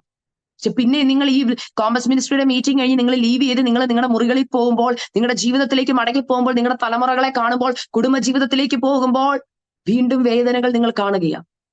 എന്നാൽ ഇന്നത്തെ ഈ സർജറി, ഈ വചനത്തിന്റെ മുമ്പിൽ നിങ്ങൾ കീഴ്പ്പെട്ട്, കർത്താവ് ആ വചനം എന്നോടായിരുന്നു, എന്റെ ലൈഫിൽ ഈ തെറ്റുകളുണ്ട്, ഞാൻ അന്യായമായത് ചെയ്യുന്നുണ്ട്, എന്റെ മുഖം സൗമ്യതയല്ല, എന്റെ ജീവിതത്തിൽ സൗമ്യതയില്ല, എന്റെ ജീവിതത്തിൽ താഴ്മയില്ല, എന്റെ ലൈഫിൽ കുറവുകൾ ഉണ്ടപ്പാ, ഞാൻ മറ്റുള്ളവരെ വേദനിപ്പിച്ചിട്ടുണ്ട്, ഞാൻ അനേകരെ പീഡിപ്പിച്ചിട്ടുണ്ട്, എന്റെ അപ്പനെ അല്ലെ എന്റെ അമ്മയെ, എന്റെ സഹോദരങ്ങളെ, എന്റെ ഭർത്താവിനെ, എന്റെ ഭാര്യ, എന്റെ മക്കളെ ഞാൻ പീഡിപ്പിക്കുന്നുണ്ട്, വാക്കുകൾ കൊണ്ട് പീഡിപ്പിക്കുന്നുണ്ടെന്ന് തോന്നിയാൽ അതിന് ക്ഷമ പറഞ്ഞ് നിരപ്പ് പ്രാപിക്കുമ്പോൾ കർത്താവ് പറയുന്ന പ്രോമിസിനെ നിങ്ങൾ കേൾക്കണം. 8-9 വാക്യങ്ങൾ ഇങ്ങനെ പറയുന്നു. അപ്പോൾ നിന്റെ വെളിച്ചം ഉഷസ് പോലെ പ്രകാശിക്കും. ആരെങ്കിലും ഇരുട്ടിലായിട്ടുണ്ടെങ്കിൽ ഓർത്തോണം, ജീവിതം അന്ധകാരത്തിലാ സിസ്റ്ററെ, ജീവിതത്തിൽ മൊത്തം ഇരുട്ടാ, എനിക്ക് വെളിച്ചം കാണാൻ പറ്റുന്നില്ലെങ്കിൽ ഓർത്തോണം, ഈ മുകളിൽ പറഞ്ഞ 6-7 വാക്യങ്ങളിൽ പറഞ്ഞ കാര്യങ്ങൾ എന്തെങ്കിലും കൊണ്ടോന്ന് ചിന്തിക്കുക. ഉണ്ടെങ്കിൽ അത് മാറ്റിയ കർത്താവ് പറയാ, അപ്പോൾ നിന്റെ വെളിച്ചം ഉഷസ് പോലെ പ്രകാശിക്കും. അത് കഴിഞ്ഞിട്ട് പറയുക, നിന്റെ മുറിവുകൾക്ക് വേഗത്തിൽ പൊറുതി വരും. പതുക്കെ പൊറുതി വരുമെന്നല്ല, വേഗത്തിൽ പൊറുതി വരും. എപ്പോഴാ? ഇപ്പോൾ ഈ മീറ്റിംഗിൽ തന്നെ നിങ്ങൾ ഹൃദയങ്ങളെ സമർപ്പിക്കുമെങ്കിൽ, കർത്താവേ എന്റെ ലൈഫിൽ അൺഫോർഗിവ്നെസ് ഉണ്ട്, എന്റെ ജീവിതത്തിൽ കയ്പുണ്ട്, ഞാൻ മറ്റുള്ളവരെ വേദനിപ്പിക്കുന്നവനാ, എനിക്ക് എന്റെ സ്വന്തം കൂട്ടുകാരെ, എന്റെ സ്വന്തം സഹോദരങ്ങളെ സ്നേഹിക്കാൻ പറ്റുന്നില്ല, അവരോട് വർഷങ്ങളായിട്ടുള്ള പകയാ, അവരെന്നോട് ചെയ്തതിന് എനിക്ക് ക്ഷമിക്കാൻ പറ്റത്തില്ല. പക്ഷെ അപ്പ എന്നോട് പറഞ്ഞു, വചനത്തിൽ കൂടെ പറഞ്ഞു, ചെയ്യാൻ ഞാൻ തയ്യാറാപ്പ. ഞാൻ അവരോട് രമ്യപ്പെടാൻ തരാം. അത് എന്റെ രക്തബന്ധമാ, എന്റെ സ്വന്തമാ. എന്റെ മാംസത്തിൽ നിന്ന് മാംസവിന്റെ എന്റെ സ്വന്തം രക്തമാ. ഞാൻ തയ്യാറാപ്പാം. ഞാൻ എന്റെ വാക്കുകൊണ്ട് ആരെങ്കിലും പീഡിപ്പിക്കപ്പെട്ടിട്ടുണ്ടെങ്കിൽ ഞാൻ അവരെ സ്വതന്ത്രരായി വിട്ടയച്ചേക്കാം. തയ്യാറാകുമ്പോ കർത്താവ് പറയാ, അപ്പോൾ നിന്റെ വെളിച്ചം ഉദിക്കും. എന്നിട്ട് പറയാ, വേഗത്തിൽ നിന്റെ മുറിവുകൾക്ക് പൊറുതി വരും. ഇന്ന് മുറിപ്പെട്ടിരിക്കുക, വർഷങ്ങളായി മുറിവ, വ്രണം പിടിച്ച് അകത്തോട്ട് പഴുപ്പും ഇതെല്ലാം കേറിയിരിക്കുക. മുറിവുകൾ ഉണങ്ങുന്നില്ല. പുറമെ എത്ര ആന്റിബയോട്ടിക് എടുത്താലും മനസ്സിനേറ്റ മുറിവുകൾ ഉണങ്ങത്തില്ല ദൈവമക്കളെ. എന്നാൽ മനസ്സിനേറ്റ മുറിവുകളെ പൊറുപ്പിക്കാൻ കർത്താവിന് മാത്രമേ. കർത്താവ് പറഞ്ഞു, ഞാൻ മുറിവ് കെട്ടുകയും ചെയ്യും, ചതയ്ക്കുകയും തൃക്കൈ കൊണ്ട് പൊറുപ്പിക്കുകയും ചെയ്യും. നിങ്ങളുടെ മുറിവുകൾക്കും പൊറുതി വരണമെങ്കിൽ നിങ്ങൾ വില്ലിങ് ആയി വരണം. കർത്താവ്, എന്റെ മുറിവിന് പൊറുതി വരണമെങ്കിൽ ഞാൻ തന്നെ തീരുമാനിക്കണം എന്താ ചെയ്യണ്ടേ. ഞാൻ ചെയ്യാൻ ഇന്ന് പരിശുദ്ധാത്മ പറഞ്ഞ കാര്യങ്ങൾ ഞാൻ ചെയ്യാം. നിങ്ങൾ സോറി ചോദിക്കുമ്പോൾ ചിലപ്പം മറ്റുള്ളവർ കളിയാക്കിന്നിരിക്കും. പീഡിപ്പിച്ചെന്ന് ഉറപ്പുള്ളവരെ വിളിക്കുമ്പോൾ, എടാ ഞാൻ ഇത്രയും നാൾ അങ്ങനെ ചെയ്തു, എന്നോട് ക്ഷമിക്കണേന്ന് പറയുമ്പോൾ പറയും, ആ ഇപ്പോഴാണോ തോന്നി, ഇതെന്താ പറ്റി ഇന്ന് തോന്നാനൊക്കെ ചോദിച്ച് ചിലപ്പോൾ കളിയാക്കും. നിങ്ങൾ അത് മൈൻഡ് ചെയ്യേണ്ട. ചിലപ്പോൾ വീണ്ടും അവർ വാക്കുകൾ കൊണ്ട് വേദനിപ്പിച്ചിരിക്കും. പക്ഷെ നിങ്ങളുടെ ഭാഗം ക്ലിയർ ആയി. ബാക്കി ഫോൺ വെച്ചിട്ട് പറയണം, അപ്പാ പറഞ്ഞ് ഞാൻ അനുസരിച്ചു, ഇനി അവർ ആ വ്യക്തികളോട് പരിശുദ്ധാത്മാവൊന്ന് ഇടപെടണമേ. എന്നിട്ട് പറയുക, നിന്റെ വെളിച്ചം വിശ്വസം പോലെ പ്രകാശിക്കും, നിന്റെ മുറിവുകൾക്ക് വേഗത്തിൽ പൊറുതി വരും. എന്നിട്ട് പറയുക, നിന്റെ നീതി നിനക്ക് മുമ്പായി നടക്കും, യഹോവയുടെ മഹത്വം നിന്റെ പിൻപടയായിരിക്കും. അപ്പോൾ നീ വിളിക്കും, യഹോവ ഉത്തരം അരുളും. അതുവരെ വിളിച്ച ഉത്തരം അരുളുന്നുണ്ടോ എന്ന് എന്റെ ചോദ്യം. ഇതൊക്കെ ചെയ്തിട്ട് നീ വിളിച്ചാൽ കർത്താവ് പറയാം, അപ്പോൾ നീ വിളിക്കും, ഞാൻ ഉത്തരം അരുളും. പക്ഷെ ഇപ്പോഴും നമ്മൾ വിളിച്ചുകൊണ്ടിരിക്കുക, കർത്താവ് മൈൻഡ് ചെയ്യുന്നില്ല എന്ന് തോന്നുന്നുണ്ട്. പലരും പറയും, കർത്താവ് എന്നെ മറന്നു കളഞ്ഞു. കർത്താവ് മറന്നിട്ടല്ല, കർത്താവ് പറയാം, വെയിറ്റ് ചെയ്യുക. എന്റെ ജീവിതത്തിൽ ഇതിനൊരു കാര്യം പലപ്പോഴും എന്നെ ചിന്തിക്കുന്ന ഒരു കൊച്ചൊരു എക്സാമ്പിൾ പറയും.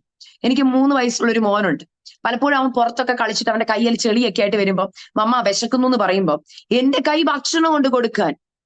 പക്ഷെ ഞാൻ അവനോട് പറഞ്ഞു, മോനെ കൈ കഴുകിയിട്ട് മമ്മ തരാമെന്ന് പറയും. ചില സമയത്ത് വിശപ്പിന് ആധിക്യം കൊണ്ട് അവന് കൈ കഴുകാൻ മനസ്സില്ല. കൈ ഇങ്ങനെ നീട്ടിപ്പിടിച്ചുകൊണ്ട് നിൽക്കുക എന്റെ മുമ്പിൽ. ഞാൻ പറയും, കൈ കഴുകിയാ മമ്മി തരാം. പക്ഷെ അതിന് മനസ്സില്ല. കൈ കഴുകാൻ മനസ്സില്ല, പക്ഷെ എന്ത് വേണം? ഭക്ഷണം വേണം. നമ്മളും പലരും ഇങ്ങനെയാ.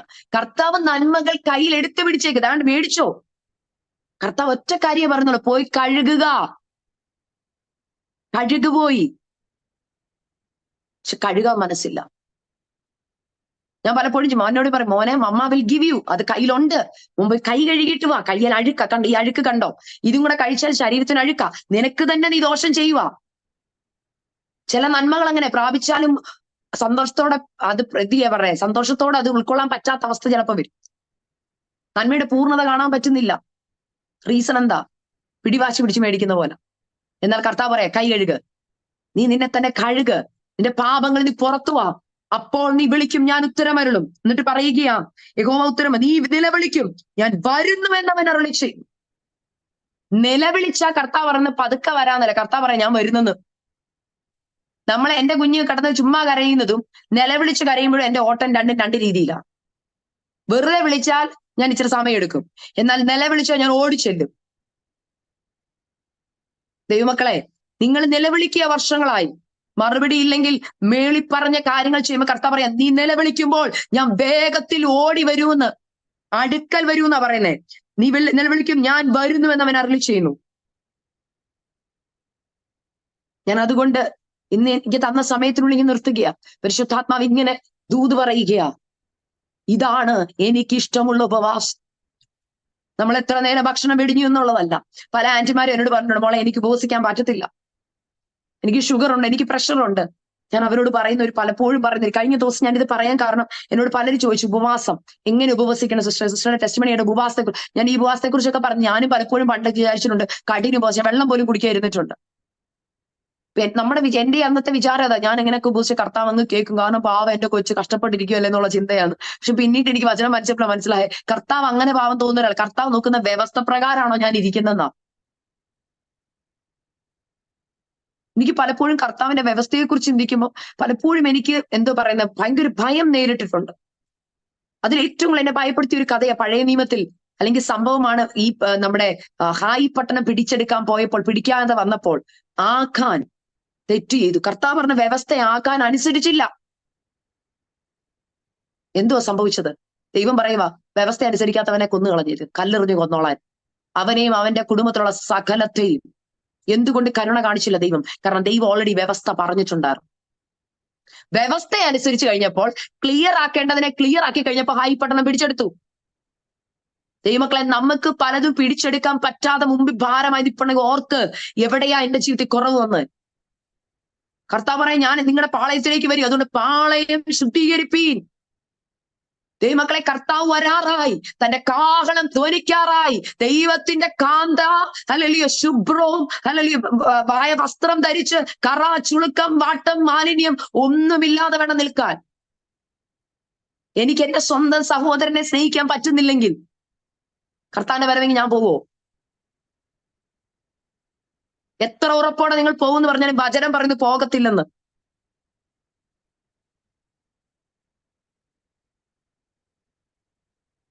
ഞാനിത് പറയുമ്പോൾ എനിക്കറിയാം എല്ലാവർക്കും ഇഷ്ടപ്പെടുന്ന ഒരു മെസ്സേജ് അല്ല. നിങ്ങൾ ചിലപ്പോൾ ഇത് കേൾക്കാനല്ല ഇരുന്നെന്ന് എനിക്കറിയാം. പക്ഷെ പരിശുദ്ധാത്മ പറഞ്ഞത് ഞാൻ പറയുകയാണ്.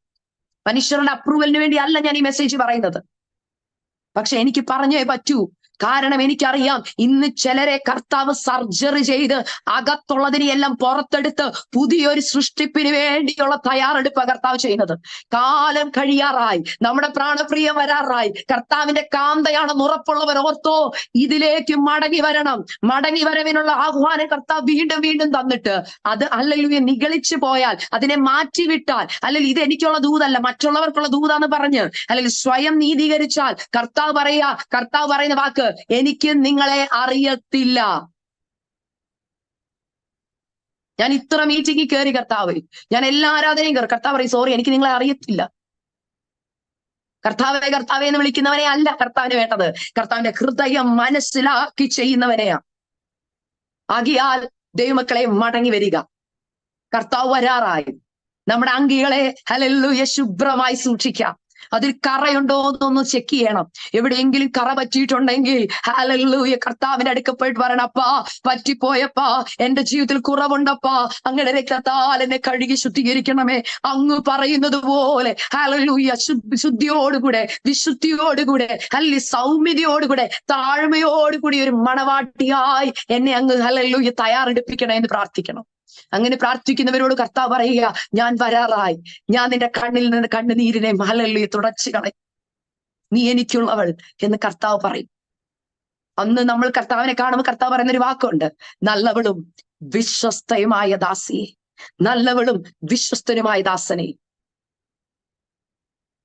നമ്മൾ ഇതൊക്കെ ചെയ്യാതെ ഇരുന്നാൽ കർത്താവ് വരുമ്പോ പോകുമോ? കർത്താവ് നമ്മളെ നോക്കി ഇങ്ങനെ പറയുമോ എന്ന് നമുക്ക് തന്നെ ഒന്ന് ചോദന ചെയ്യാം. ഹല്ലേലൂയ. ഈ കേട്ട വചനത്തിന് മുമ്പിൽ നിങ്ങളെ തന്നെ സമർപ്പിക്കുക. ഹല്ലേലൂയ. ഞാൻ ഒരു വാക്ക് നിങ്ങൾക്ക് വേണ്ടി പ്രാർത്ഥിക്കുവാൻ ആഗ്രഹിക്കുക. പരിശുദ്ധ ദൈവമേ, സ്വർഗീയ പിതാവേ, ഈ നല്ല സമയത്തിനായി ഞങ്ങൾ അങ്ങയെ സ്തുതിക്കുന്നു. കേട്ട വചനത്തിന് മുമ്പിൽ അടിയനെ ഏൽപ്പിക്കുന്നു. ദൈവ മക്കളെ ഏൽപ്പിക്കുന്നപ്പാ, ഈ വചനം ഹല്ലേലൂയ ആർക്കും ശിക്ഷാവിധിക്ക് കാരണമായി തീരരുത്.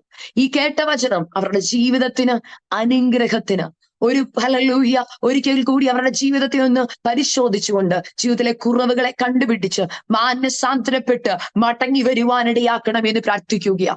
ദൈവത്തിന് ഹിതമില്ലാത്തത് എന്തെങ്കിലും ജീവിതത്തിലുണ്ടെങ്കിൽ, ഏതെങ്കിലും തരത്തിലുള്ള അന്യായ ബന്ധനങ്ങളുണ്ടെങ്കിൽ, അല്ലെങ്കിൽ മുഖത്തിന്റെ അമിക്കയറുകളുണ്ടെങ്കിൽ, അതൊക്കെയും അഴിച്ചു കളഞ്ഞുകൊണ്ട് ഹല്ലേലൂയ അപ്പന്റെ അടുക്കിലേക്ക് ഓടി വരുവാൻ, അപ്പനെ വിളിച്ചപേക്ഷിക്കാൻ, ആ ഉത്തരമരുളുന്ന ദൈവത്തെ അറിയുവാൻ ഹല്ലേലൂയ കൃപ ദൈവജനത്തിന് കൊടുക്കണമേ. ഇന്ന് മീറ്റിംഗിൽ അറ്റൻഡ് ചെയ്ത സകലരെയും, ഓൺലൈനിൽ ചെയ്യുന്ന സകലരെയും അടിയൻ അനുഗ്രഹിച്ച് പ്രാർത്ഥിക്കുന്നു. ദൈവത്തിന്റെ വചനം അത് ഇരുവായ്ത്തലുള്ള ഏത് വാളിനേക്കാളും മൂർച്ചയേറിയതാകിയാൽ, പ്രാണനെയും ഹല്ലേലൂയ സന്ധിമജ്ജകളെ തുളച്ചു ചെല്ലുന്നതാകിയാൽ, അതിന്റെ പ്രവൃത്തി ചെയ്ത് ഹല്ലേലൂയ കർത്താവിന് വേണ്ടിയുള്ള തന്റെ മണവാട്ടിയെ ഈ ജനത്തിൽ നിന്ന് പുറത്തെടുക്കുമാറാകണമെന്ന് പ്രാർത്ഥിക്കുക. അപ്പാ, ഞങ്ങൾ ആരും കൈവിടപ്പെട്ടു പോകരുത്. ഹല്ലേലൂയ. ഞങ്ങളുടെ കുറവുകളെല്ലാം ക്ഷമിച്ചാട്ടെ അപ്പാ. ഞങ്ങളുടെ തെറ്റുകൾ ഞങ്ങൾ മനസ്സിലാക്കും. വചനം എന്ന കണ്ണാടി കൂടെ ഞങ്ങൾ നോക്കുമ്പോൾ ഞങ്ങളുടെ കുറവുകളെ കണ്ടുകൊണ്ട് മാനസാന്തരപ്പെട്ട് മടങ്ങി വരുവാൻ ഞങ്ങൾ ആഗ്രഹിക്കുന്നു. അതിനായി ഞങ്ങളെ ഒരുക്കിയാട്ടെ. പരിശുദ്ധാത്മാവിന്റെ സഹായം ഞങ്ങൾ ചോദിക്കുന്നു. ഞങ്ങളെ ബലപ്പെടുത്തിയാട്ടെ. ബലഹീനതയിൽ തികഞ്ഞു വരുന്ന പരിശുദ്ധാത്മാവിന്റെ കൃപയും സാന്നിധ്യവും ഞങ്ങളുടെ കൂടി ഇരുന്ന് ഞങ്ങളെ വഴി നടത്തിയാട്ടെ. സകല മാനവും മഹത്വം അങ്ങയ്ക്ക് പുത്രനായ യേശുവിന്റെ നാമത്തിൽ ചോദിക്കുന്നു. കൃപയുടെ കേൾക്കണമേ നല്ല പിതാവേ. ആമേൻ, ആമേൻ, ആമേൻ.